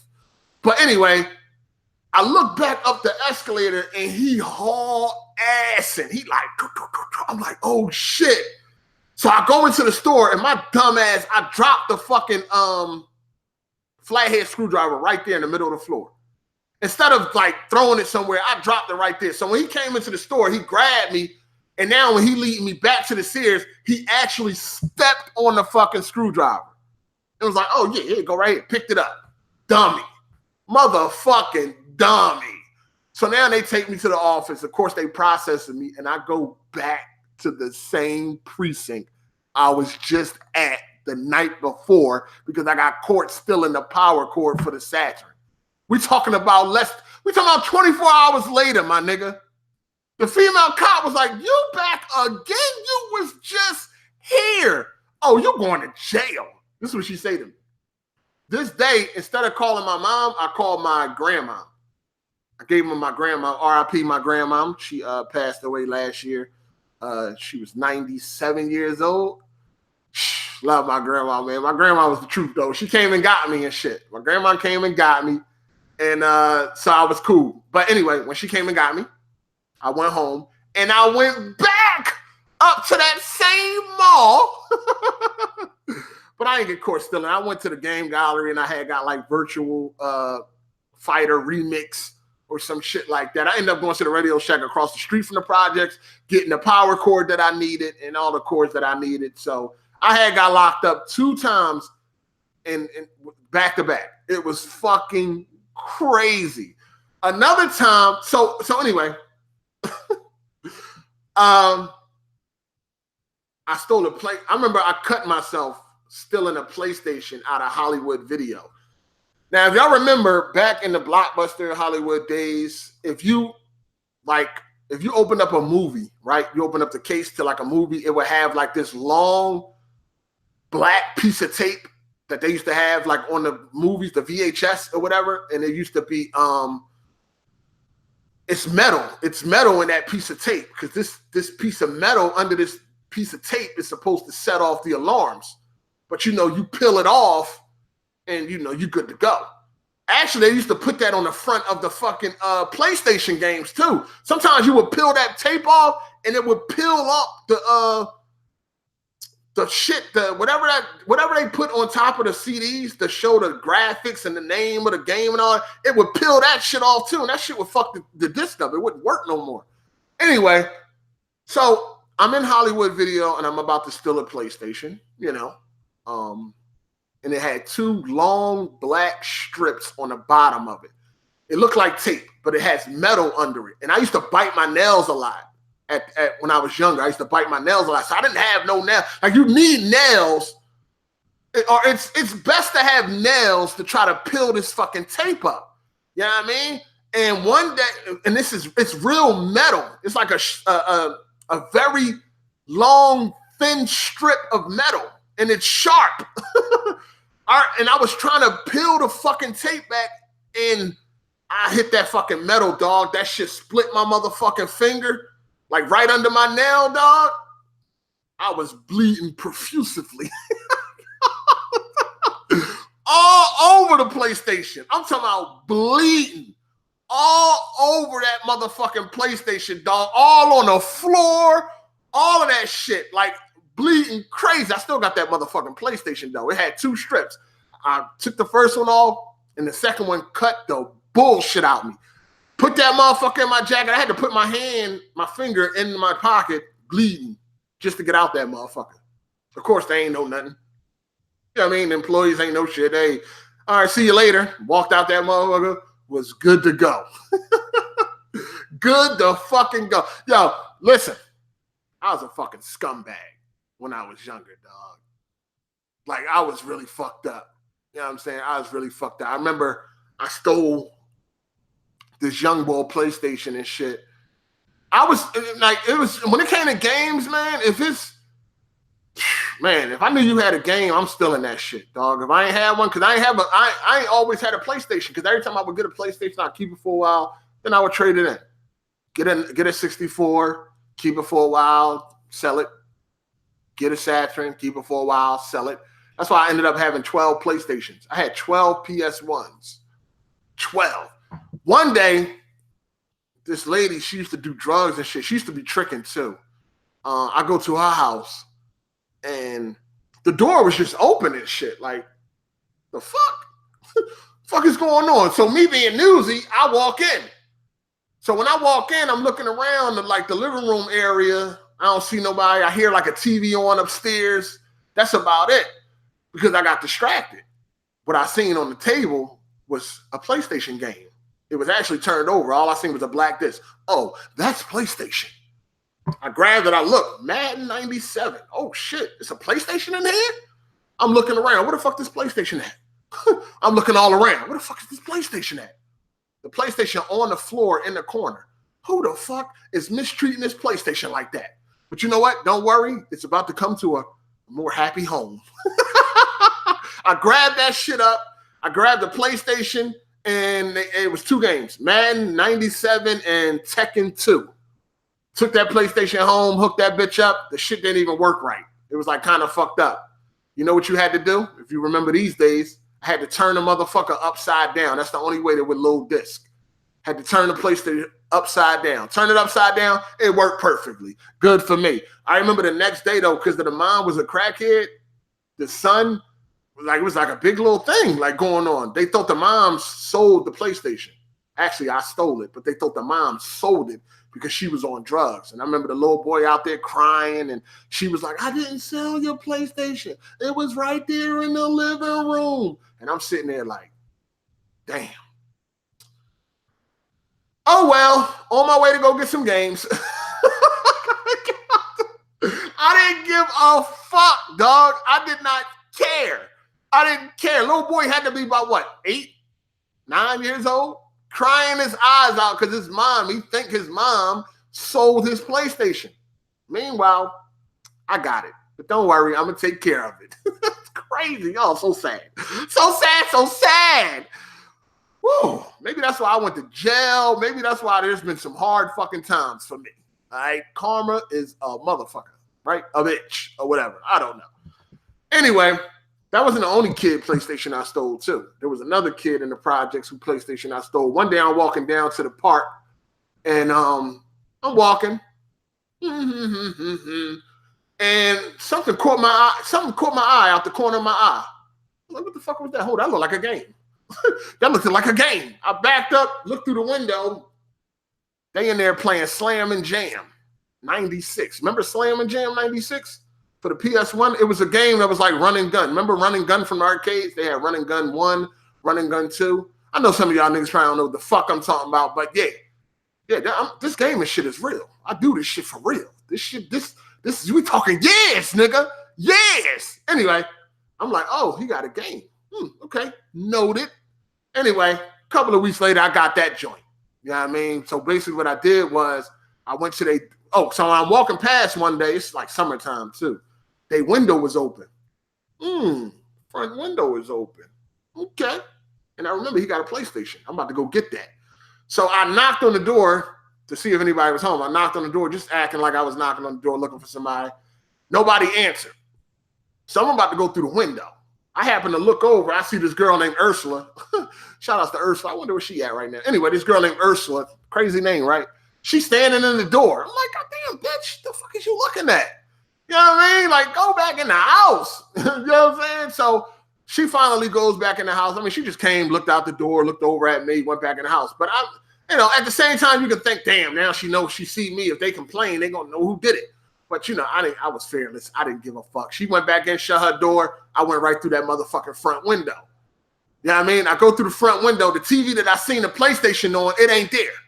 I'm like, I see the games, but no PlayStation. Where the fuck is the PlayStation at? I'm looking through the house. I find it in the room. You know what I mean? I got some bag, put that shit in the bag, went out the back door, went home, and got that PlayStation.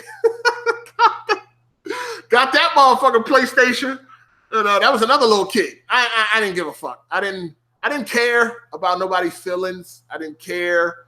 I didn't have no morals or anything like that. All I know is I had a gaming fix, and that shit needed to be, it had to be fed. You know what I mean? My addiction had to be taken care of. So any way I can get games, I got them. I got to the point where I stopped asking my mom for fucking games and shit. I remember one Christmas, my mother got me 3 pairs of jeans. No shirts, no Super Nintendo, no Sega Genesis. 3 pairs of jeans. That's it. And not even a full outfit. Not even a full get-up. Just some jeans. And one of the pairs were red. I'm sitting there steaming. My cousin told my son, what's wrong with you? Here go my mom. He mad because he ain't getting no Super Nintendo. No, she ain't say no name. She said, he mad because he ain't getting no game system. Yeah, I'm mad. I've been asking for this shit all year. The fuck? 3 pairs of jeans. And just like clockwork, here come my friends. You know how it is on Christmas. What you get for Christmas? Man, I ain't even want to talk to them niggas, man. I don't want to talk to y'all. I ain't get nothing. I got 3 pairs of jeans. And I remember these jeans too. One pair was red. Another pair was skinny jeans. God damn it, they was slimmer than a motherfucker. Them Jones was tight as shit. Yo, I was pissed the fuck off. Them skinny leg ass jeans. Like, what the hell? Why? Oh my God, I was mad as fuck, dog. You don't understand. God, they was torturing me as a child. Man, I was being tortured.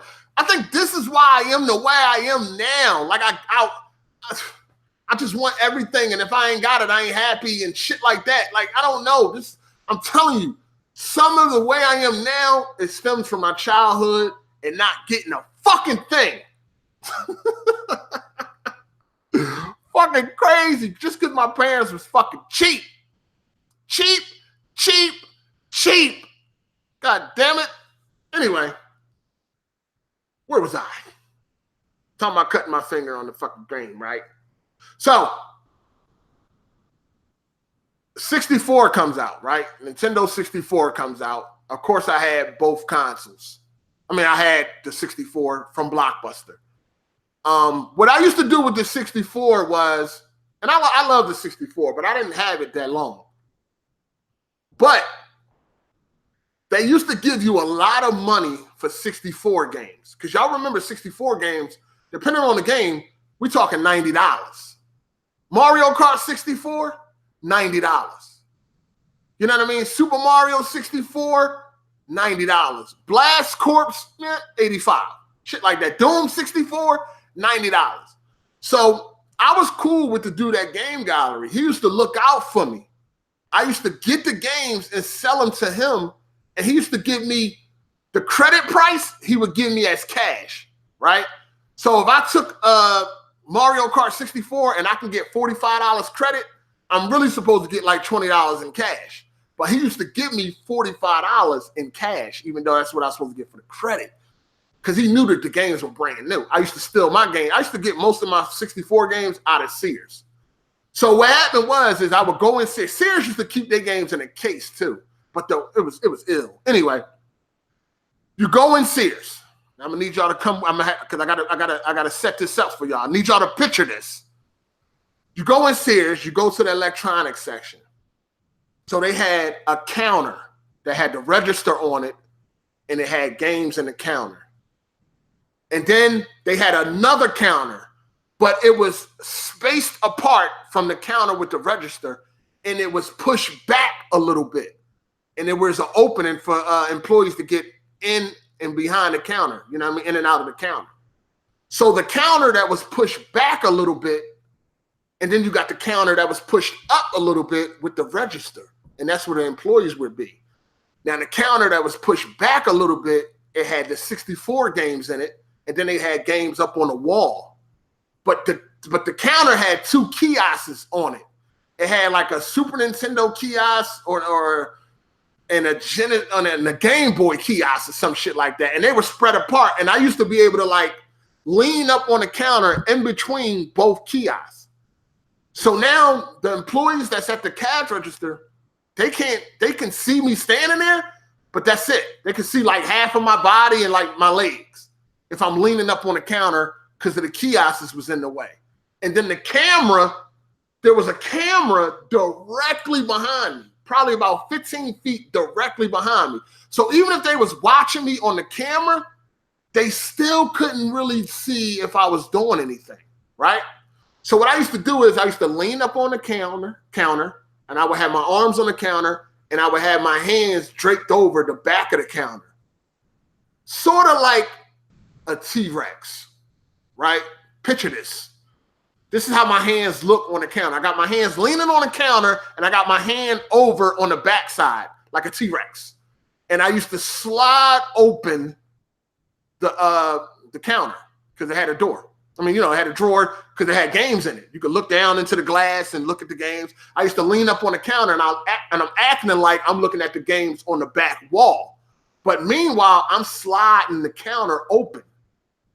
The employees, they handling customers and they off doing their own thing. Even if they glance over at me, they can't see what I'm doing because of the way it's set up. So all I used to do was reach in, grab a game, pull it out, and slide it up under my underarm, slide it up under my arm. Even if they were watching me on the camera, they couldn't tell what I was doing. Because all I'm moving is my hand. I reach my hand down into the counter, grab whatever game I want that's in that area, pull it out, put it under my arm, and leave. Take that game. It was a brand new game. I would take the plastic off and take that game to Game Gallery, and depending on the game, I would get $35, $45 cash. You know what I mean? And I was killing fucking Sears. Sometimes I would go in there. Now, the counters are supposed to be locked. They supposed to keep these joints locked, but they figure, hey, ain't nobody coming behind the counter, whatever. So sometimes I would go in there and the counter would be locked. Like, fuck. So this is what I used to do. If the counter was locked, I would call one of the employees over, hey, can I see this game right here? like in the counter, whatever game was in there. I would like, hey, can I can I see that blast corpse right there? And they would come over, unlock the counter, pull out the blast corpse. I would look at it. Okay, give it back, and they would put the game back. But most of the time, they wouldn't relock the counter, because once they would put the game back, as they put the game back, I would start talking to them to maybe throw them off from relocking it. So a lot of the times, if it was locked, they wouldn't relock it.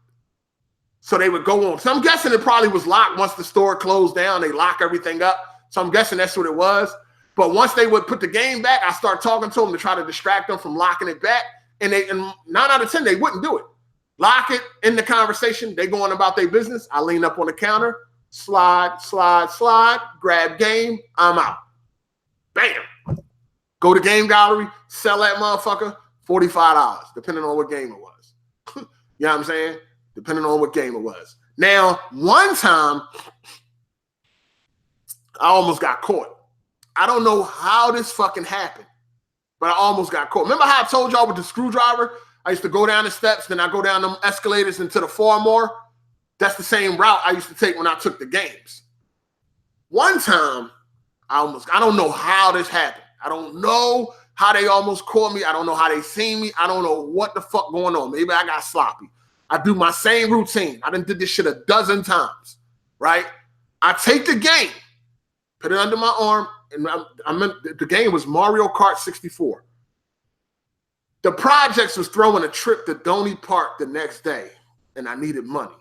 That's why I was up there to get that game, because I was going to go trade that game and sell that game and get the money, go to Donny Park and Wildwater Kingdom in Allentown, Pennsylvania.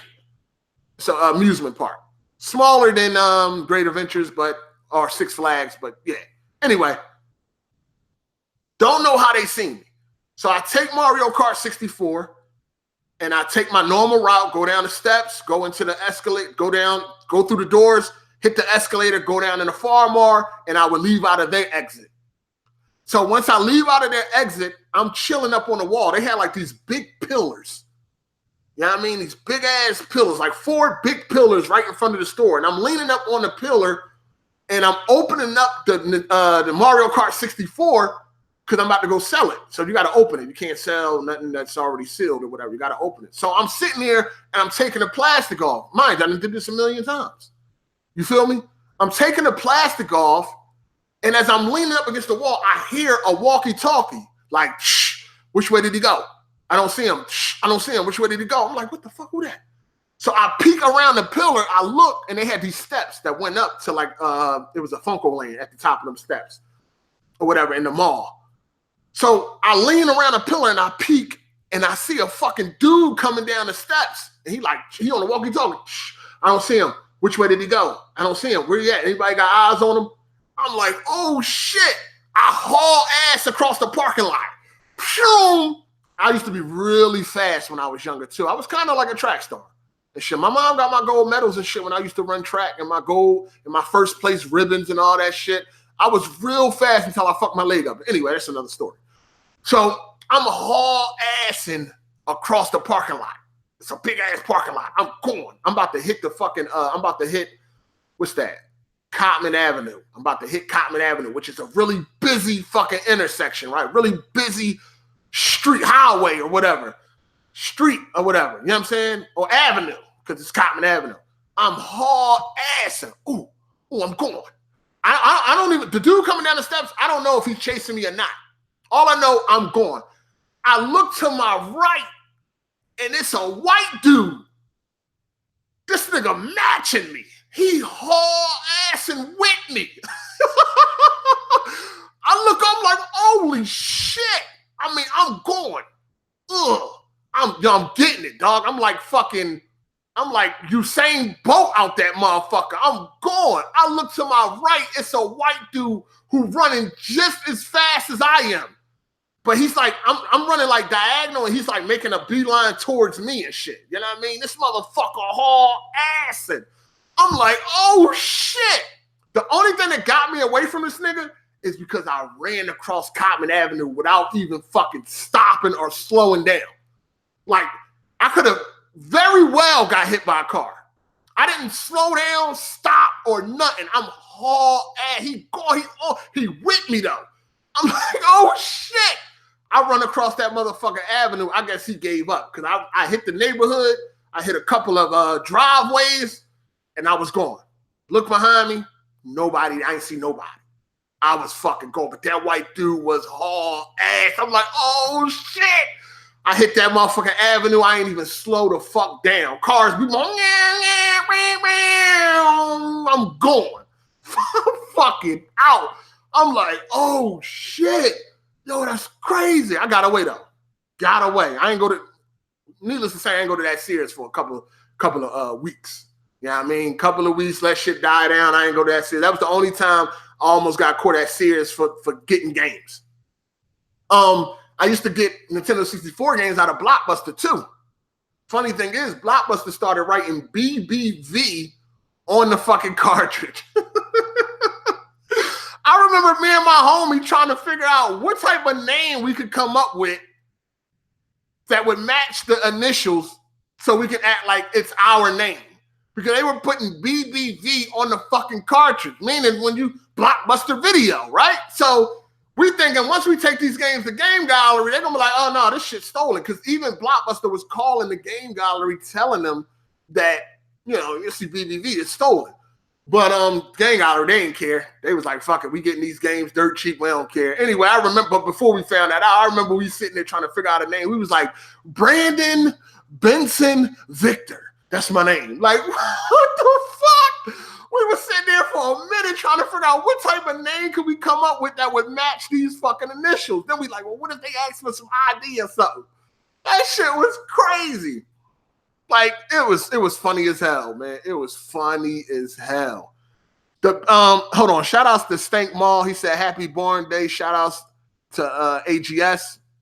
You bringing back memories. Funko Land, Babbage's, and far more. I'm from PA, Pittsburgh, so I know all that. Oh, all right. Shout outs to Stank Mall. I got some niggas up in the hill.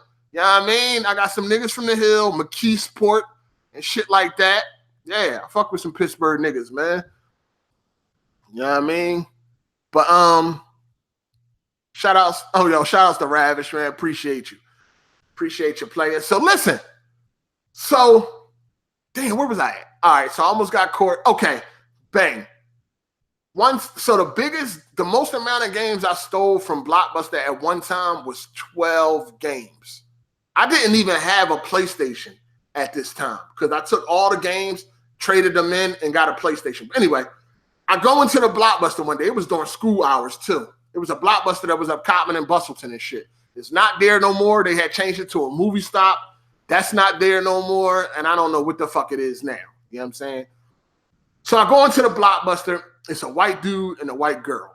You know what I'm saying? I come in, they greet me. Hey, how you doing? Hey, hello. Whatever. They don't pay me no attention. Just the way I like it. They not one of them people that be watching you. Because there was times, I swear, that same Blockbuster, it used to be this tall, faggot white dude. Anytime me and my friend would walk into that motherfucker, he would be on us, dog. Like, so I hated this fucking dude, man. Soon as we walk into the Blockbuster, he gives us about 2 minutes. Hey, are you guys renting anything? No? Okay, well, I'm going to have to ask you guys to leave. Get the fuck out of here, faggot. One day, we tried to get clever. My homie brought his Blockbuster card. He's like, you guys renting anything? Yes, we got a Blockbuster card. He was like, okay, and stood right there and watched us. So it didn't even work. I hated that motherfucker. The good thing about Blockbuster is that the employees used to turn over a lot. But anytime he worked, it was like, yo, we might as well not even go in there, dog. Don't even go in there. We had this one Blockbuster with a white lady. She sit there and watch you. We in the aisle looking at games. She's standing right there watching us. We like, damn, miss, why you staring at us like that? I'm tired of getting my games stolen. I'm tired of my games being stolen. And yeah, so I'm watching. And we wasn't the only ones that was taking Blockbuster down. We used to see other work.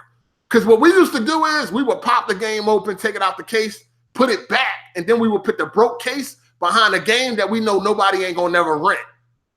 So we go there the next week, 2 weeks later, that case could possibly still be there. Blockbuster don't even know that game is missing. It's behind a game that we know ain't nobody gonna rent. But sometimes we used to see other people work. who used to break open the plastic in a different way. That we used to be like, how the fuck they break it like that? I know that shit was loud, but it was crazy. I remember one time, hold on. I remember one time I'm at a Blockbuster, right? And I'm about to steal a game. I got the game in my jacket, but this Blockbuster got a bathroom. So that's always great. Anytime Blockbuster got a bathroom, that's the best. I go up to the counter. I'm like, hey, I got the game in my jacket because I'm ready to go to the bathroom and steal it. I go to the counter and I'm like, can I use the bathroom? And she was like, oh, sure. You got to take your jacket off. I was like, okay. And I dipped back into the aisle real quick and took the game out my jacket and put it like in my waist and then came back. But that shit was crazy. She ain't paid me no attention, but it would have been crazy if she was like, okay, take your jacket off, because I would have been caught like a motherfucker, but that was funny. Anyway, back to the most games I took. 12 PlayStation 1 games from Blockbuster at one motherfucking time. Shout outs to Game Wiz. Happy birthday, Rob, 8 times. Thanks, man. Appreciate you. So I go into the Blockbusters during school hours. There's a man and a lady, two white people. The dude, this is at Cotman and Bustleton. The dude got on a jacket like he's about to leave. Actually, he was about to go get lunch. So now it's one lady, one little ass white lady, that if she did catch me or anything, I could knock her the fuck out and get the fuck out of there, or push her out the way or anything like that. Like anytime there was like women, that always made me calmer. Now, because I'm like, if things go wrong, it ain't a much I got to do to get out of here. If it's some dudes, I might, shit can get crazy. So he taking a order for lunch and then he leaves. It's just this one white girl in the store all by herself. So I go back to the back area because they had like a two-way mirror, but it was like a cheap two-way mirror because you could see right through it. If you look close enough, you could see through it and see into the office. So I went back there and made sure I looked. Okay, nobody's here. She's here by herself. When I tell you I went to town, because mind you, not only was it just this one white girl, little ass white girl, she didn't pay me no fucking attention. It was almost like she didn't even know I was there or even care. You know what I mean? I went to work. I can't remember all the games, but I remember some of them. I took Area 51, Soviet Strike, Batman Forever, Live 97, Madden 97, NHL 97, FIFA 97. What other game was it? What other games was it? Fuck, that's 7. I'm missing 5 games. What else was it? Oh shit, I can't remember. Fuck, I can't remember the rest of them, man. Anyway, I took 12 fucking games. I cleaned that motherfucker out. I took all those games and took them to Game Gallery. I didn't even have a PlayStation. I took the games to Game Gallery and traded it in. Traded all the games in, got all this credit, and actually bought a PlayStation. Only game I was left with, and that's a game I stole from Game Gallery. When the guy went to the back to get the PlayStation, I looked over the counter and I seen Jet Moto sitting there, and I took it. Jet Moto. I had a PlayStation, and all I had was Jet Moto. Come on, man. I'm taking you back. Jet fucking Moto, dog. So I ended up getting Star Gladiator a little bit later. I had Star Gladiator and shit, right? Star Gladiator was a fighting game. It was like a 3D fighting game. It was like I got it because it reminded me of Soul Blade or Soul Edge. If you really old school, Soul Edge. I got it because it reminded me of Soul Edge. And it was a pretty good fucking game, Star Gladiator. I used to love that game, man. That game was pretty fucking good. I don't know who made that game. I can't remember. I would have to look that up, but I'm taking you old school now. If you know what Star Gladiator is, then I respect you as a gamer. If you know what Star Gladiator is. Anyway, this PlayStation, so now I stole the 12 games. I used the 12 stolen games to get a PlayStation. I had Jet Moto and I ended up getting Star Gladiator. Then that PlayStation got stolen from me by my fucking brother. My brother comes and visits. Mind you, I told y'all my brother living down in Virginia now. Every now and then he came and visit. And every time he came and visit, this nigga had a new bitch. Every time. Bad bitches too. They used to like the little brother too. Oh, your little brother's so cute. Yeah, they some bad bitches. Anyway, that's another story. I told you, we talk about these bitches too, dog. Cause I keep telling y'all niggas, man, y'all just don't know. I gotta get my homie, dog. I gotta talk to my homie. We gonna do this shit, dog. We gonna do a life behind a fat ass or some shit like that. Like, we gonna talk about these hoes, dog. I'm telling you, this shit real. Make no mistake about it. Nigga, I got fat in my later years. I got fat after I was like in a committed relationship. You did? Before then, all the way up till I was about 25, nigga, I was as skinny as Black Mine or BG. I'm just trying to give y'all something to visualize. Nigga, all the way up, I was getting bitches, dog. Like, make no mistake about it, nigga. Bitches. We're gonna do that. I'm gonna get my homie. I gotta talk to him, man. He married now, and I don't know, his wife might not. We gotta do it secretly. But my man Ogrewe's the one that I told y'all with the games and shit. We gotta talk about these bitches, because them bitches, man, we got stories for days with them hoes. But anyway, so my brother comes up and visit, right? I'm sitting in the kitchen watching Martin, because I remember my mom had a TV in the kitchen. I'm watching Martin in the kitchen. My brother come up. The PlayStation was in the basement. Now I'm sitting there watching Martin, and Martin was the shit. Still one of my favorite sitcoms of all fucking time. I'm watching Martin, and my brother goes into the basement, but I don't really pay it no attention. All I know is I remember him walking out of the basement and leaving, but something looked strange, but again, I didn't pay no attention. He's like, oh, I'm hollering at y'all. I'm going back home. He's going back to Virginia. Virginia like 5 hours from Philly. I don't pay it no attention though, but after I realized he stole my shit, I now wonder why he looked so strange when he was like leaving out, because he had my shit. So I'm sitting there watching Martin, and he was like, all right, I'm out. I looked over, and he looked as strange leaving out the door, but I didn't really pay it no mind. I went back to watching Martin. All right, I'll holler at you. Went back to watching Martin. Boom, Martin over. I'm going down there to go play some Star motherfucking Gladiator, and the PlayStation gone. I call this motherfucker, yo, man, what the fuck is my PlayStation? Mommy told me to take it. Mommy ain't tell you to take shit. Motherfucker stole my PlayStation. So now I'm without a motherfucking PlayStation. I'm pissed. I had a Genesis down there, though. And for some reason, I had a Genesis with I had a Genesis with NBA Hang Time. Y'all remember that? Oh, I'm going old school again. It's like a spinoff of NBA Jam, or it was like a next level of NBA Jam, or whatever. Anyway, I was stuck playing that shit until I was able to get another motherfucking PlayStation. So I stole a lot of PlayStations from Blockbuster and Hollywood Video and some people. I bought one PlayStation ever in my life, PS1, and that was bought with stolen shit. You know what I'm saying? Shout outs to Biz the Kid. I appreciate you. He said, happy birthday, 8. You naming off these old games, locations, and stores got me reminiscing. LOL. Your stories are always top tier. Shout outs to Biz the Kid. He from Philly. You know what it is. Good looking, babe, on a super chat. Baby? That was gay. Baby. I meant to say baby. Shout outs to Biz the Kid.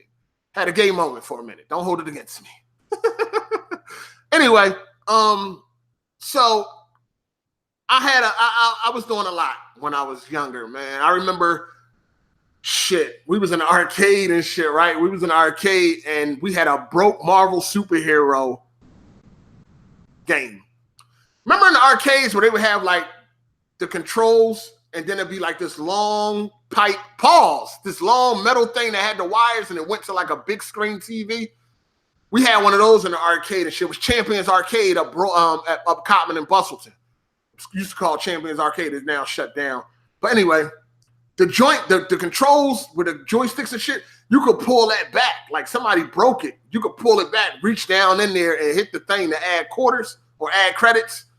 So me and my homie, we was making money off of that shit. Motherfuckers come up, pick the quarter up on the machine. We be like, yeah, I got credits in there already. You can just give it to me.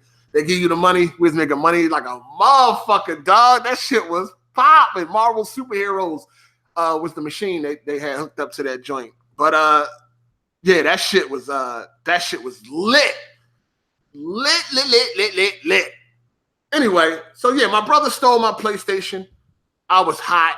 I ended up getting another one. I don't know how I got it. Oh, this is what, so anyway, up until 2007, I had never spent money on anything that had to do with gaming. And 2007 was the first time that I ever spent money on anything that had to do with gaming. 2007. Yep. Yep. 2007. Before then, every game console, every game that I had was either stolen or borrowed.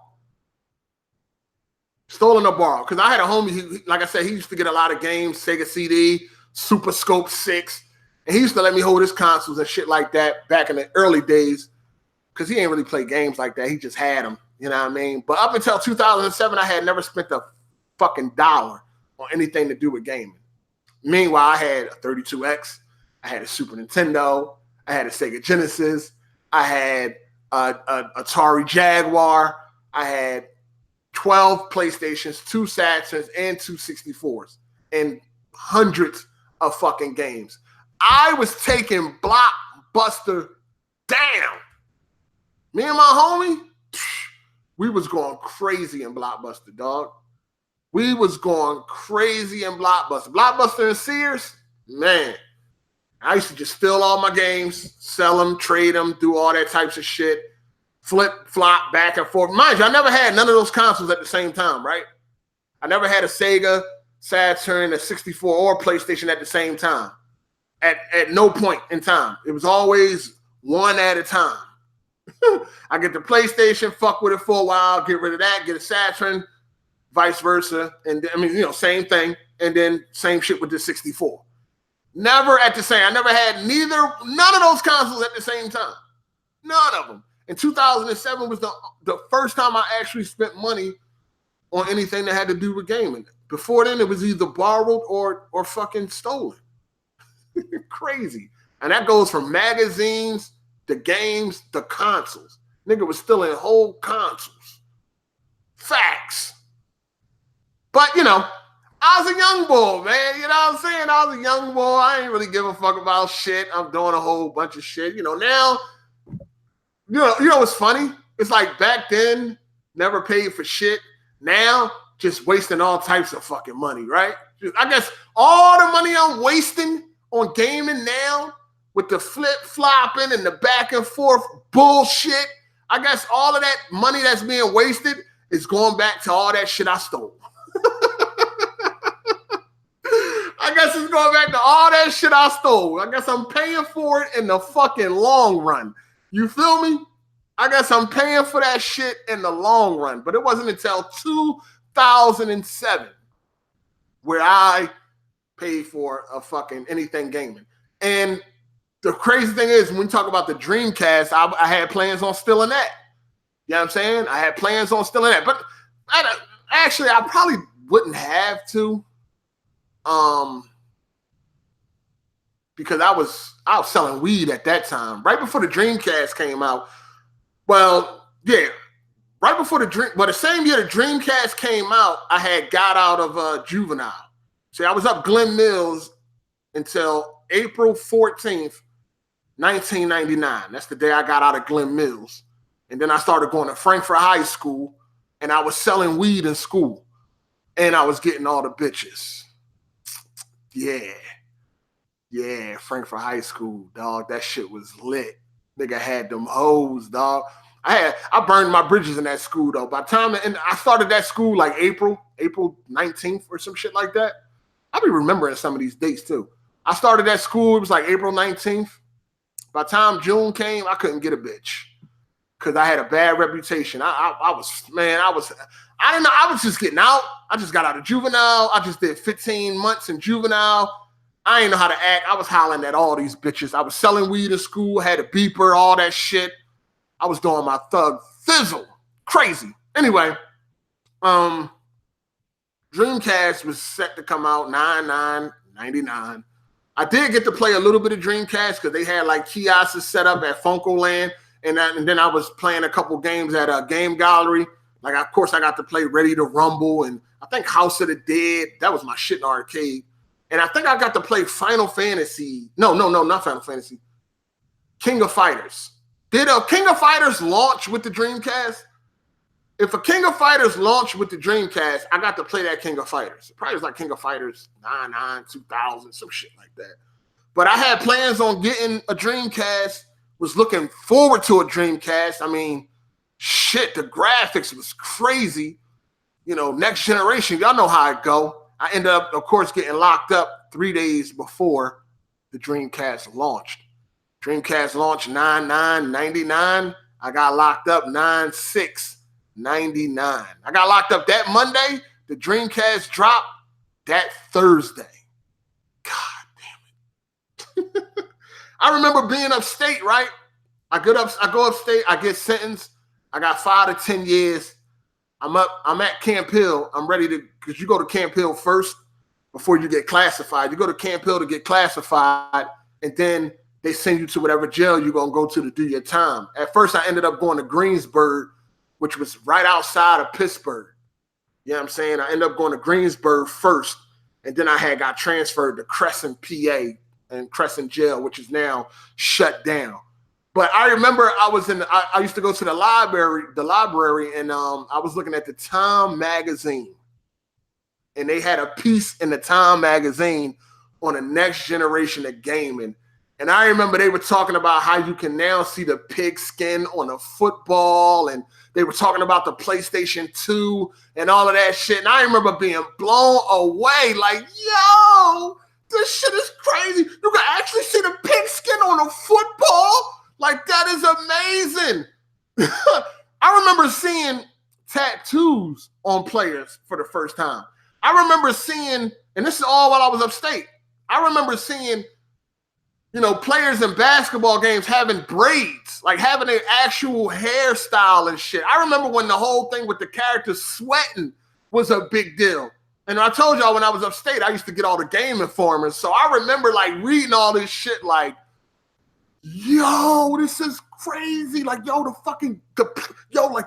Iverson got tattoos in the game. And he got braids in the fucking game. Like, I remember being blown away by that shit. Or remember showing like the commercials, the NBA like 2K6, and you could see the sweat trickling down Shaquille O'Neal's face. I remember seeing this shit like, yo, you can see sweat trickling down his face. Yo, that's crazy. That was fucking crazy. Like, I was blown away, man. I used to watch those the commercials. I used to see the commercials for GTA. I remember that commercial, yo, if you do this, you will be a made man. I remember the GTA commercials and just being amazed.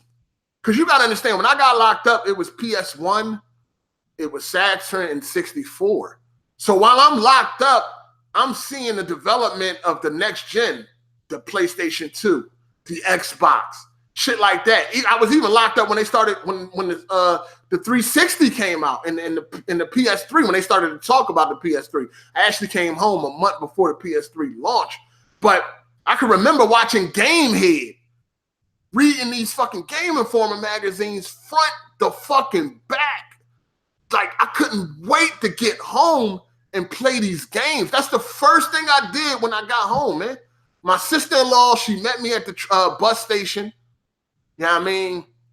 I get home in 2006, October 10th, 2006. We walking through the gallery on our way to the L, you know what I mean, 8th and Market. We walking through the gallery, and I'm just looking around like, yo, this is crazy. This is my first time home in 7 years. Like, everything changed. She handed me a cell phone. I don't know how to use a cell phone, even though I had a cell phone in 99, back when cell phones was super. My brother got that shit. He gave me one. This is back when you had to pay like $30 for 4 minutes or some shit like that. It was ridiculous. Anyway, I don't know how to use these new cell phones. This is a flip phone. I don't know how to use this. We on the bus, and I see a nigga talking to himself. I don't know what the fuck going on. I'm thinking he talking to himself. He on Bluetooth. You know what I'm saying? I get to my sister-in-law crib, my nephew. First thing I do, where them games at, brother? Where them games at? We went straight up to his room. He had everything. He had a PlayStation 2, the Xbox. I was like, yo, first game I played was San Andreas. I was like, yo, put that GTA on. I got to see that, yo. That game looked crazy. And I remember sitting there playing it and shit because I had to report to the halfway house. You know what I mean? When you get out, you got a certain amount of time before you got to report to the halfway house. I think it's like about 11 o'clock. So I got over there. I got to Philly. It was like 6 something. I got there. It was right on 7:30. So I was just in there playing all these different games and shit because I never played this shit. I never played these consoles. All I did was see them in magazines and I seen them on TV. You know, BT also had this show called Hot Wired. And they had like a gaming segment. That's when I seen games like Indiana Jones that was supposed to come out for the 360 that got canceled. That's where I first seen gameplay of God of War. And I was hooked. I was like, yo, that God of War looked crazy. Crazy. You know what? 2006 was when I actually first bought a game. Because God of War was the first game I ever bought for the PS1. So anyway, I'm at my nephew's crib, and I'm just playing all these different games or whatever. I go to the halfway house, and it was Kentuck on Erie Avenue. I forget what in Erie. It's on Erie Avenue, though. It's called Kentuck and shit. So I get there, and one day I'm on my way out on one of my passes, and this dude named Steve, he's sitting there playing a PlayStation and shit. He was playing a PlayStation on a portable DVD player. I'm like, yo, you can have games in here? He like, yeah. I'm like, oh, shit. All right, cool. So I go up to the projects, and I go holler at one of my homies and shit. I'm like, yo, I need a game. Yo, you got a PlayStation or Xbox? He's like, no, I ain't got one, but I know somebody selling one. So he called up the young boy. Young boy was selling a PS2 for $20. He bought the shit for me. Now I had the PS2. I couldn't really play it because I ain't had all the connections I needed. I had to go to Radio Shack the next day down the gallery.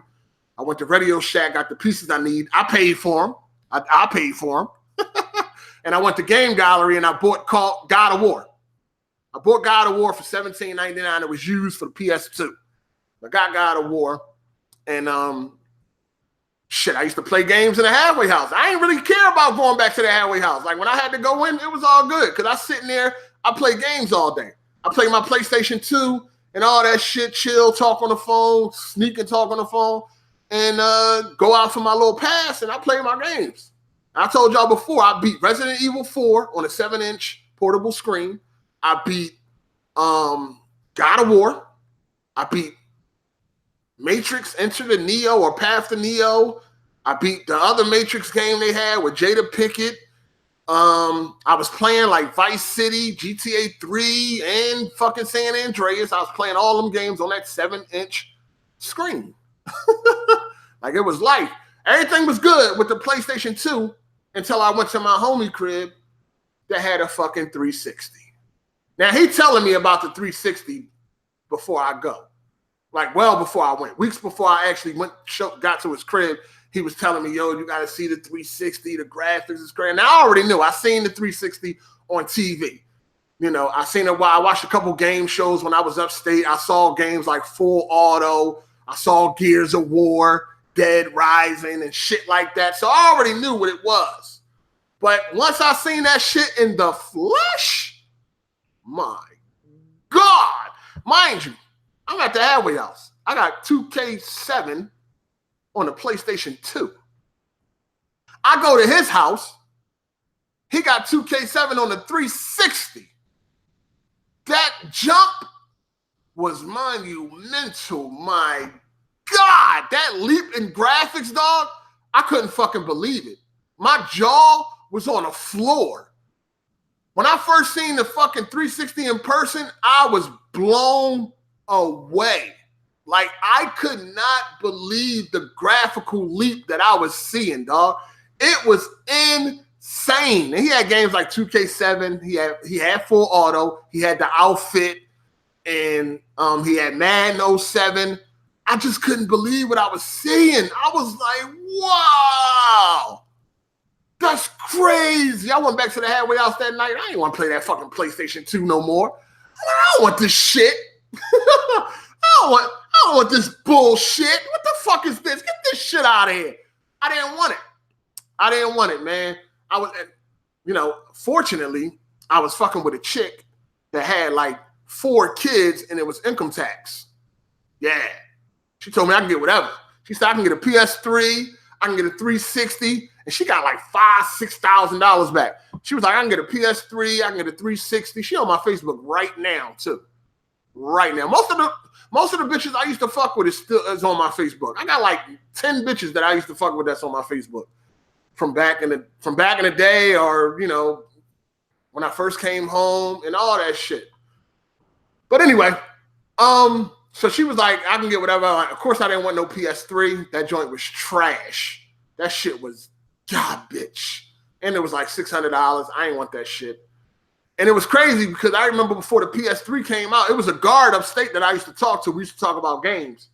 And I remember we was talking about the Wii, and I was like, yo, you seen that controller? Like, what the fuck? Is that a remote for a TV? Like, how the fuck you supposed to game with that? And we was talking about the PS3. And I was like, yeah, the PS3 about to kill it. You know what I mean? That joint about to smash the competition. Boy, was I wrong, at least at first. But anyway, so she told me I can get whatever I want. So I told y'all this story before. I think this was during Light Behind Bars. I was in the halfway house, and I had lost my pass for that weekend. And I wasn't going to miss that fucking getting that Xbox. So I went on a run, man. I went on a motherfucking run. We actually went to GameStop. She bought me a 360 and all. I didn't even get the hard drive. I got a fucking memory card. I had a 64 megabyte memory card.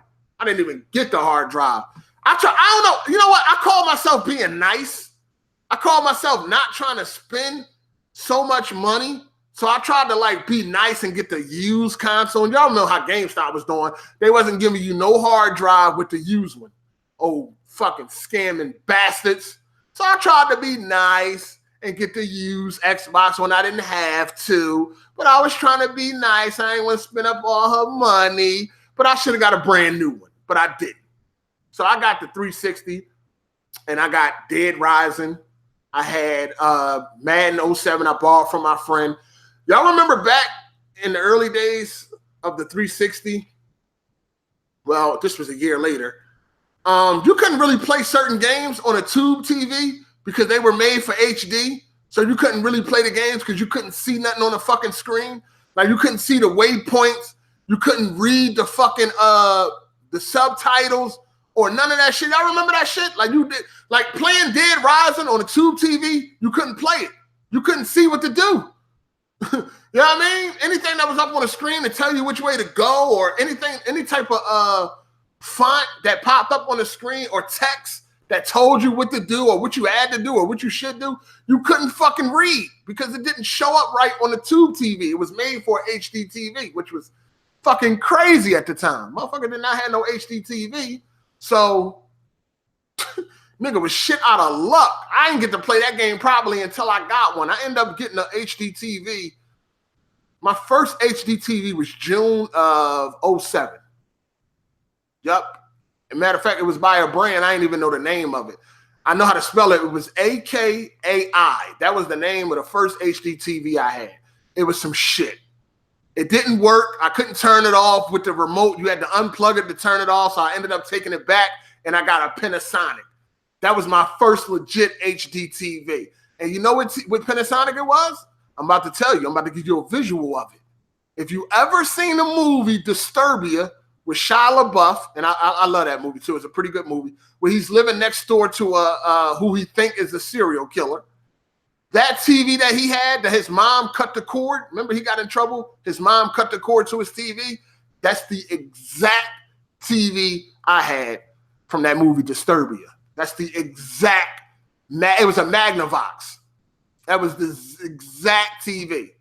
I had that TV all the way up until 2008, and then I got a Sony. But yeah, that was the exact TV I had. So I finally got a motherfucking 4K. 4K. I'm tripping. I'm jumping way ahead. Finally got an HD TV. And when I first got that HD TV, I didn't even know how to put it in HD. I had to go to GameStop, and the dude had to show me. He had to fucking show me. I didn't know how to do it. I'm all in the TV menu and shit. Not even realizing you got to go through the console settings. I'm in the TV menu. How the fuck you put this shit in HD? Shit was funny as hell. But I told y'all my girl had got me into, which is still my girl right now. She got me into online gaming because I remember I told y'all before, I didn't know shit about online gaming. Didn't give a fuck about it. In fact, when I was unboxing the 360, I threw the headset like that shit didn't mean nothing. When I'm taking everything out the box and I got to the headset, I'm like, what the fuck is this? I don't need this shit. Threw that shit to the side. I didn't know nothing about online gaming. I didn't know it was as amazing as it was or is at that time. I didn't know. I didn't know shit about it. I'm old school at that time. My last consoles was the fucking PS1 and shit like that. So I didn't know nothing about it. When I did come around and try to hook it up to the internet, look what my dumb ass did. I took the Ethernet cord and tried to stick it into the phone jack. And you know the Ethernet cord is way too big. I'm like, what the pause? I'm like, what the fuck is going on? Like, where the fuck do you plug this shit into? I didn't know shit about no modem, no router, none of that shit. I didn't know nothing. It wasn't until I got with the girl I'm with today that she had a laptop at the time. And she was like, oh, I'm about to get my internet turned on so I could use my laptop. And I was like, oh, all right, well, you know what? Since you're getting the internet on, I guess I'll try this online Xbox Live bullshit.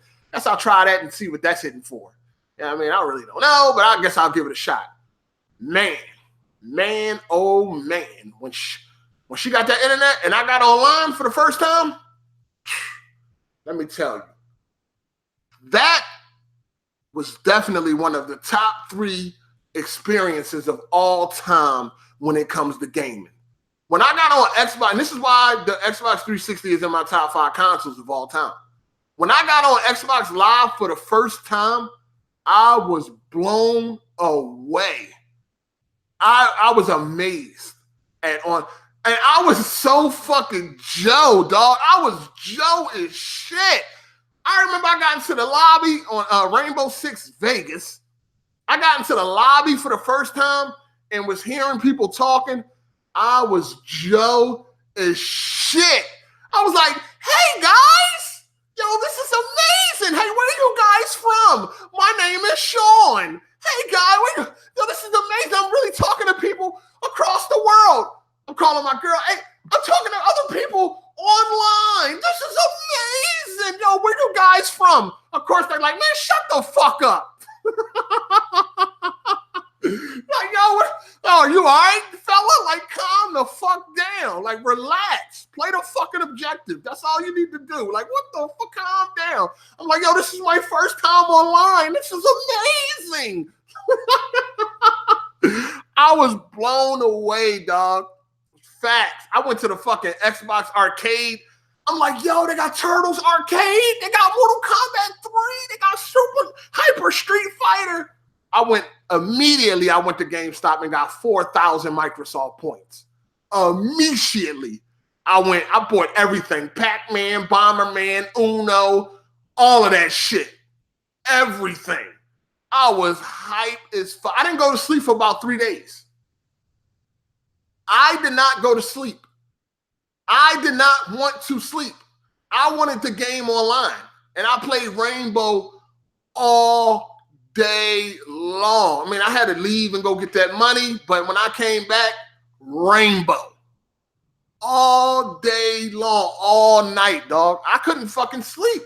That online shit for the first time, it was amazing. It was fucking amazing, man. I wish I can do online for the first time again. It was banging, dog. People in the lobby, you know what I mean? Just talking. You know, and after a while, you start to get used to it and you start to understand what's going on. And then you got people, they fucking, cursing you out. You arguing with motherfuckers and you beasting and all that shit. It was great, man. It was great until November 2008 when they added party chat. But all before then, GTA 4 lobbies, Rainbow, Call of Duty, Gears, shit was amazing, dog. Fucking amazing. I wish I could do online for the first time again, man. I wish. Shit was fucking bananas, dog. Fucking beautiful. Crazy, man. Crazy. Anyway, after that, man, online was amazing. 07, 08, that had to be some of the funnest times for gaming last generation. crazy. Today doesn't even compare to me. Today doesn't compare. Yeah, we got better graphics. We got 4K. We got all this fly shit. But the experience back then compared to now, it doesn't even compare. Online gaming, it doesn't even compare. This was a time where I wouldn't even get on Xbox. If I didn't have a mic, there was no way I would not have a mic on. Now I game online all day long and never put a mic on. Back then, there was no way I would get online without having a mic. And in fact, I used to laugh at other people that have a mic. Like I might talk to a couple people I know, yeah, I'll be playing online. You got a mic? No, I ain't got no mic. What? You ain't got no mic? What the fuck is you doing online? Now it's crazy how it is now. I don't even put a mic on. I can't even find a mic around this motherfucker. You know what I'm saying? But back then, I wouldn't dare get online without a mic because that shit used to be fucking lit. Now, shit boring as fuck. It don't even compare, dog. It's crazy. It's fucking crazy, man. Anyway, man. Yeah, man. I don't want to take up too much of y'all time. A lot of stories, man. I know I'm forgetting some shit. I know I forgot a lot of shit. You know what I'm saying? Because that shit is fucking 20 years later. 9, 5, 9, 9, 4, 3, 2, 1, 9, 7, 9, 9. I know I done forgot a lot of shit, man. A lot of fucking shit that I could talk to y'all about. But hope y'all enjoyed this, man. Life behind the controller, man. It was an interesting upbringing. Coming up with these games, man. It's fucking crazy. Love it, man. I love video games, man. I'm never going to stop playing these games, dog. I'm never, ever going to stop. I mean, I do have my standards maybe too high nowadays. You know what I'm saying? It's like my tolerance level it changed, but I'm never going to stop playing games, dog. This just never going to happen. It's just now I'm just more picky with the games I play. They got to be really, really, really, really, really special for me to love them. Like you know what I mean? Nowadays, I just don't like to settle and shit like that. I am playing Days Gone right now. I don't know how far I am. I'm pretty far, I believe. I think I'm pretty fucking far. The story is cool. You know the one thing about that game that would make it so much better if it was polished. The quality of that game is pretty bad. It is pretty fucking bad. If that game was polished like an Uncharted or Last of Us or GTA, it probably would have got accepted a whole lot more because the story is actually pretty interesting. I mean, it's kind of slow to get to the fucking point. You know what I mean? But the game is not trash as I originally felt. First impressions, I felt like it was trash. It's not trash, but it could be so much better. We'll see what they do with the sequel. We'll see. But I'm never going to stop gaming, dog. I love gaming a lot. This is why sometimes I comment on shit that I really shouldn't be commenting on, but it's just the passion for gaming is so much, it's there so much that I find myself like, even like some of these other YouTubers and shit, like for real, I shouldn't give a fuck what they doing, right? Fuck a crap gamer, fuck a review tech, and fuck a solid rev and his opinion about certain shit. Like I shouldn't care to a certain, I mean?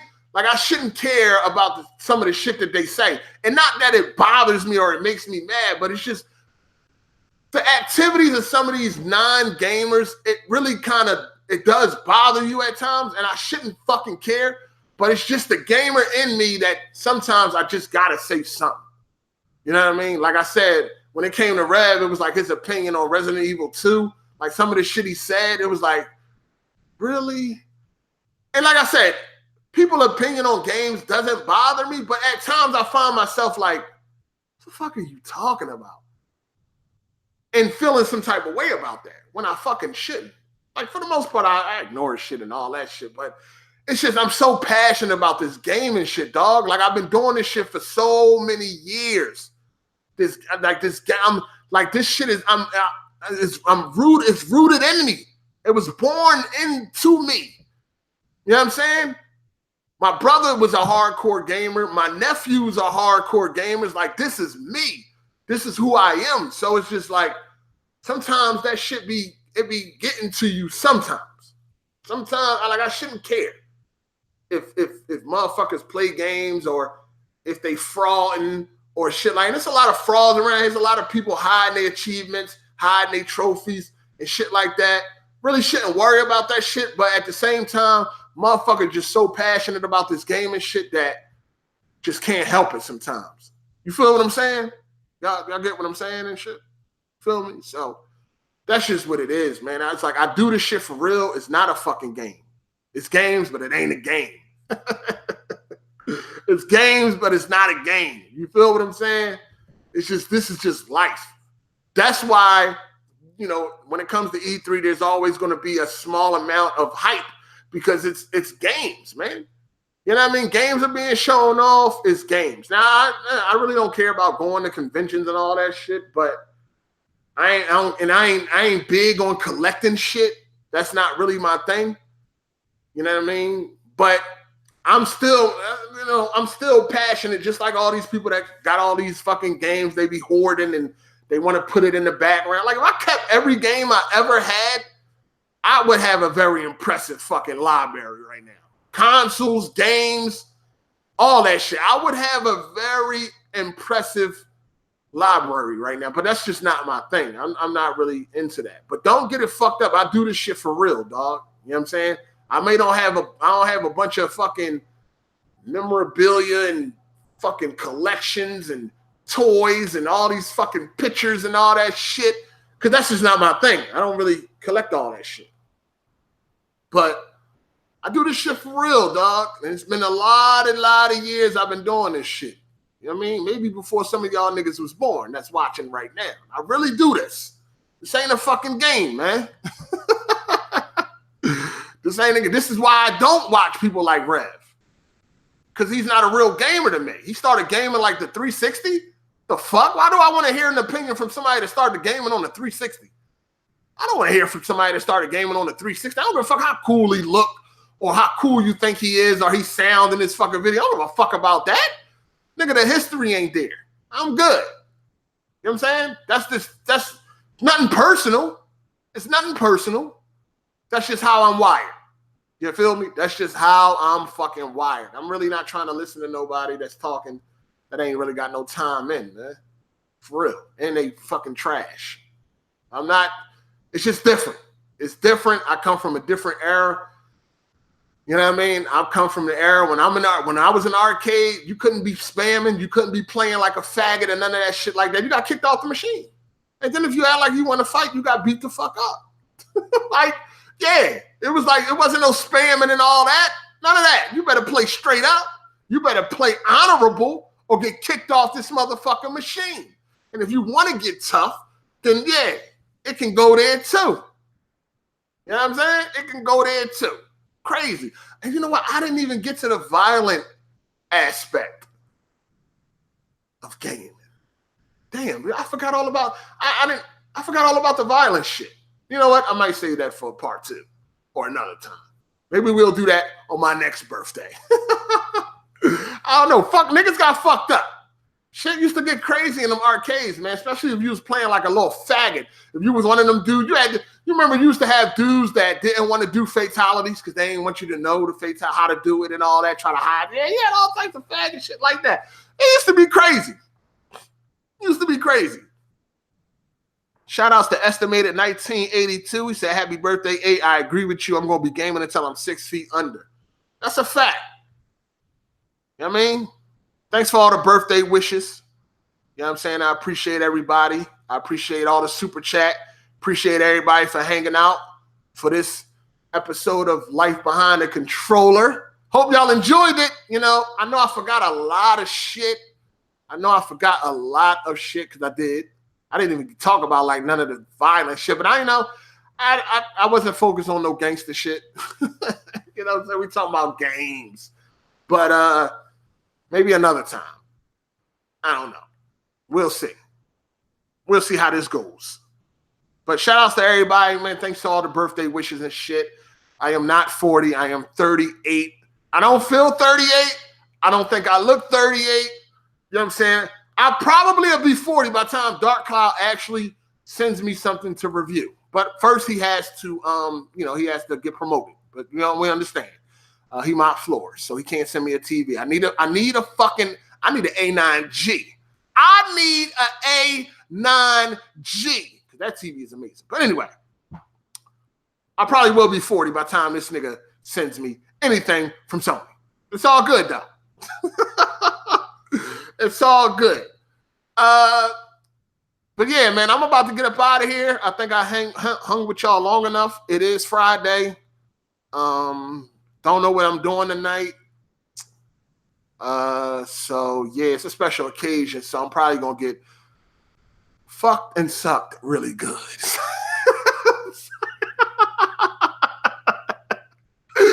Nah. I don't have to wait for special occasions for that type of treatment. But maybe a threesome or something. Goddamn, that was on my list. That was definitely on my list. I need one. It's about that time. I need another one. It's about that time. God damn it. Shit. I'm about to fly Candace out. It's like, no, I'm just playing. Candace is not about to get flowed out. Flued out. Why they say it? Shit, I'm just playing, man. I'm just playing. But anyway, yeah, man, I'm about to get up out of here. I thank all y'all for hanging with me. He said Adam is pissed listening to this. Yo, Adam was good people's, dog. Adams was good people's, dog. It's all good, man. Anyway, man, appreciate y'all, man. We had fun, man. I had fun going down memory lane, man. A lot of memories. A lot of fucking fun, man. It makes me want to be a kid again. I think I said this before, but one of the worst things I ever said in my life was I can't wait to grow up. I think that was one of the worst things I ever said in my life. I think everybody can relate, all right? When I was young, I used to say shit like I can't wait to grow up. I don't know what the fuck I was thinking. I take that back. I take it back. Man, listen, if you young right now and you be running around talking about you can't wait to grow up, you better stop that shit. Stop that shit. It's overrated. Being grown is overrated. There's a few perks, but I'm telling you, being grown, the negatives outweigh them positives. One of the worst things I ever said is I can't wait till I grow up. I'm telling you right now, you're a kid, you young, you staying up all night on the weekends playing games and all that. Enjoy that shit, dog. Enjoy that shit. All you got to do is go to school, come home, do some homework, and then you can just game and just live freely. Enjoy that shit. I'm telling you, if you're running around right now telling you can't wait to grow up, you better stop it now. Stop it. Stop it. For real. Shit is crazy. Anyway. Yeah, man. I had fun, man. I had fun. Shout outs to everybody. You deserve more subs. No, I don't. Listen, a person like me don't get a lot of subs, man. I'm too realistic. I'm too raw and uncut, man. Keeping it real does not work on YouTube. That's a tip, okay? Message. If you're trying to grow a YouTube channel, don't worry about keeping things real, dog. It ain't gonna get you nowhere. I don't think it don't really get you nowhere anywhere in life. For real. Being real? Nah, dog. It don't get you nowhere. You know what I'm saying? I just don't know how to turn that shit off. Because you got people that can they can hide. They can play the game. I don't know how to play that game. I never knew how to play that game. People could play that game. They know how to network. They know how to politic. They know how to be friendly. They know how to be fake. I never knew how to play that game. That's why my YouTube quote unquote career ain't go the way it probably could go. You know what I'm saying? Because I don't know how to play that game. I don't know how to fake it to make it, man. I don't know how to do it. Never knew how to do it. And I'm never going to know how to do it. People like BG, he got that shit down pat. Even though he ain't really make it. He ain't make it because he boring as shit. He not entertaining. That's why. But as far as like faking it, acting like you friends with people, acting like you cool and acting like you fuck with people, he got it down pat. He just don't got the rest of it down. The entertainment part, he falls short, way short. You know what I'm saying? Robots don't make it. He's a robot, so he can't make it. He talk like a robot, act like a robot. He got the fucking personality of a robot. He got the personality of paint drying. So that's why he's been hindered. But as far as the faking it part, he got that down pat. That's the part I got the opposite. I got the entertainment part, but I ain't got the fake shit. So what I mean? So it's like we two opposites and shit. If I had what he could do, if I had that fake shit, then I'd be good. I'd probably have 100,000 subs right now. But that ain't me. And if he had my entertainment value, he probably have 100,000 subs right now without a credit card. But that ain't him. So you know what I mean? It is what it is, man. You know, I know everything you got to do to be pretty successful on YouTube and shit. I've been here long enough. I know what you should do or how you should go about it. I just can't do it. I can't fucking fake that shit, yo. Maybe that's one of my downfalls, man. Even when I need to, even when I should, right? I probably couldn't even be fake for $20 million. If they was like, be fake for a week, we give you $20 million, I probably would fail. Facts. Probably would fucking fail, dog. I would try. Shit, it's $20 million, right? I would probably come up short. It's just the facts, man. It's hard, man. That's why people like me, I mean, I'm too honest. I'm brutally honest and shit like that. So I'm too honest. People don't like that. People don't like honesty. No. Keep it real. Don't keep it real. People don't want you to keep it real with them. People want you to lie. You know what I'm saying? People don't want you to be straight up. You be straight up, you come up short. I'm straight up with everybody. Even people, you may see me being straight up with people on Twitter. You might think I don't like that person. I don't dislike that person. I'm just being real with that person. You would hope that people would respect that and people would want that. People would want honesty, but nah, man, motherfuckers is like, nah, lie to me. Don't keep it real with me. Don't tell me the truth. I can't handle that. Lie to me. And then, I see certain shit on Twitter and I don't comment. I see certain people say, yeah, I'm about to go live. And I'm just thinking, why? Why waste your time? Ain't nobody gonna watch that shit. Ain't nobody gonna watch. And I'm not being mean. I'm just being real. I done seen your views. Don't nobody show up. So why you even going live? Save your time. Go do something else with your time. But, I fall back. I see it. I keep scrolling. I seen somebody the other day. They didn't have an audience when they were uploading. Now they call themselves coming back. Oh, I sat down to record a video. Why? You might as well stay going. Doesn't nobody watch you before? They ain't gonna watch you now. What are you wasting your time for? You bought a new shiny mic and everything. For what? But I don't say nothing because then I look like I'm hating or I'm being mean or an asshole or none of that. I'm just being real. You wouldn't see me saying or doing some shit that I know goddamn well I ain't got no business doing. You know what I'm saying? I know better. I critique my own motherfucking self. I don't even need nobody else to tell me some shit. I already know my goddamn self. Certain shit you cannot do, Hard 8, so why are you attempting to do it? So I mean, sit your ass down somewhere. And that's just how I rock with my own self. So it'd be kind of hard for me to be like, have kid gloves with somebody else when I'm hard on my own goddamn self. I tell my own self, what you about to do? What? Ain't nobody gonna watch that shit. You know what I'm saying? Like, what the fuck are you doing that for? You about to talk about what? Ain't nobody watching that shit. So I don't do it. I ain't wasting my motherfucking time. Shit crazy. That's just how I am. I'm hard on my own self. So it'd be hard for me to like be easy on somebody else. But I don't be trying to be mean or nothing like that. I just be trying to tell them the truth. Like, why you wasting your time, player? Oh, your last video got like 50 views, man. What you doing? What you doing? I seen a motherfucker talking about they was about to make YouTube. They about to quit their job and do YouTube full time. What? What audience? Dog, do you know you need an audience? Like a big audience to do some shit like that if you want to maintain. Well, I mean, if you live with your parents or some shit like that, then maybe. But if you live on your own, nigga, you need a huge audience to fucking maintain life as an adult living off of YouTube. Nigga, what? Okay. All right. But I won't say nothing because then I look like the hater. I don't know, man. But yeah, like I said, man, people like me, we don't get really far on YouTube, man. I'm not changing for nobody. You dig? That's just, I ain't changing. You know what I'm saying? You know, it's funny because I remember when I was on Weapon Wheel, people used to be like, I was holding Weapon Wheel back from reaching like this greatness and shit because of the way I am. They said I was holding Weapon Wheel back. You know, I'm not going to say I wasn't mean to the guest, right? I wasn't mean to the guest, but guests that was full of shit, they knew. You know what I mean? They got called out.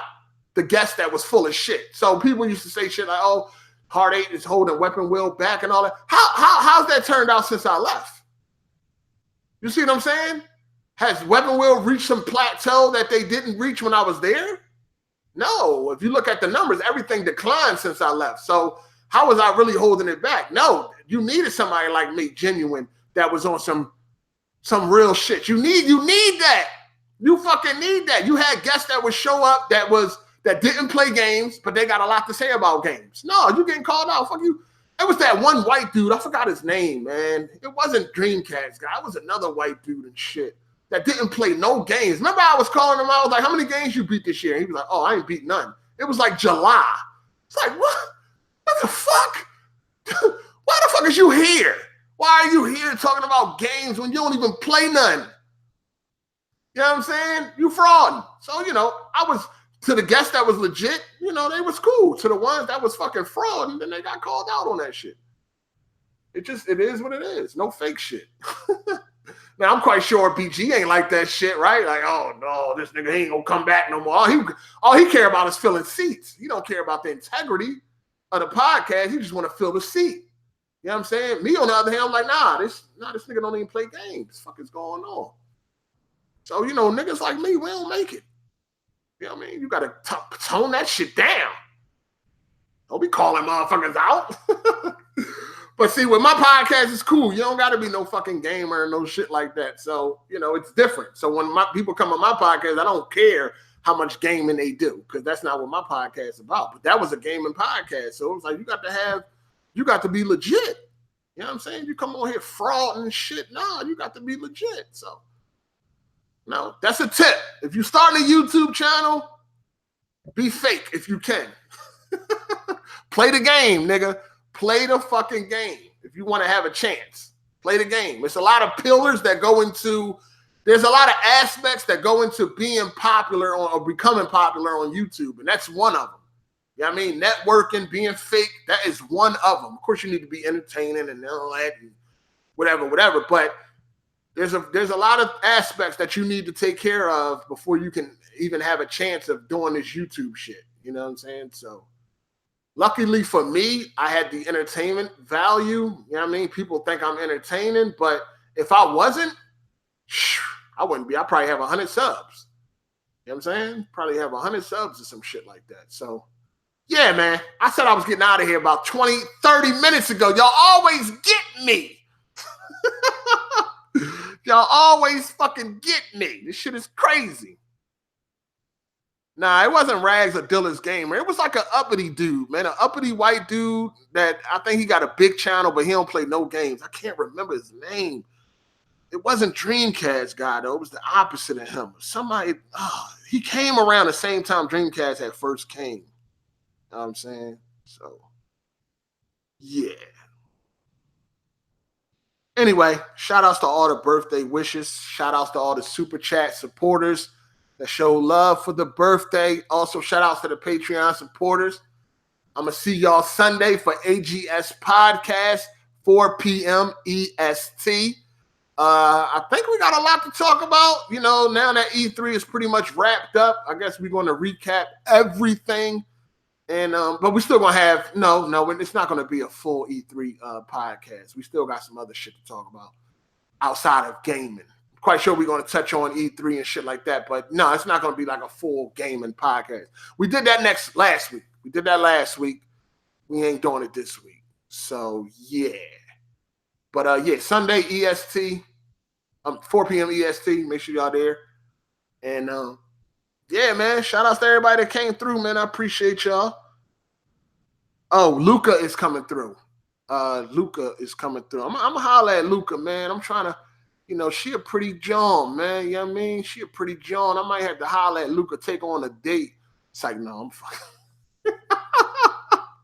I'm bullshit, man. I'm fucking with y'all. Anyway, yeah, we got some things to talk about, man. So yeah, Ravish got to come up with them topics. We need them real life topics. We ain't gonna do all this gaming shit. We did that last week. We definitely gonna have some gaming topics, but we got to get to this real life shit. You know what I mean? So yeah, this Luca running a daycare. Hey yo, that's funny as shit. Luca got a bad attitude. No, Luca, she always been cool when she came on a podcast. She always been cool, man. Yeah, I mean, she good. But anyway, yeah, I'm about to get up out of here, man. I said that shit 13 million times. That's just what I do, man. I look at the comment section and I start fucking talking and shit.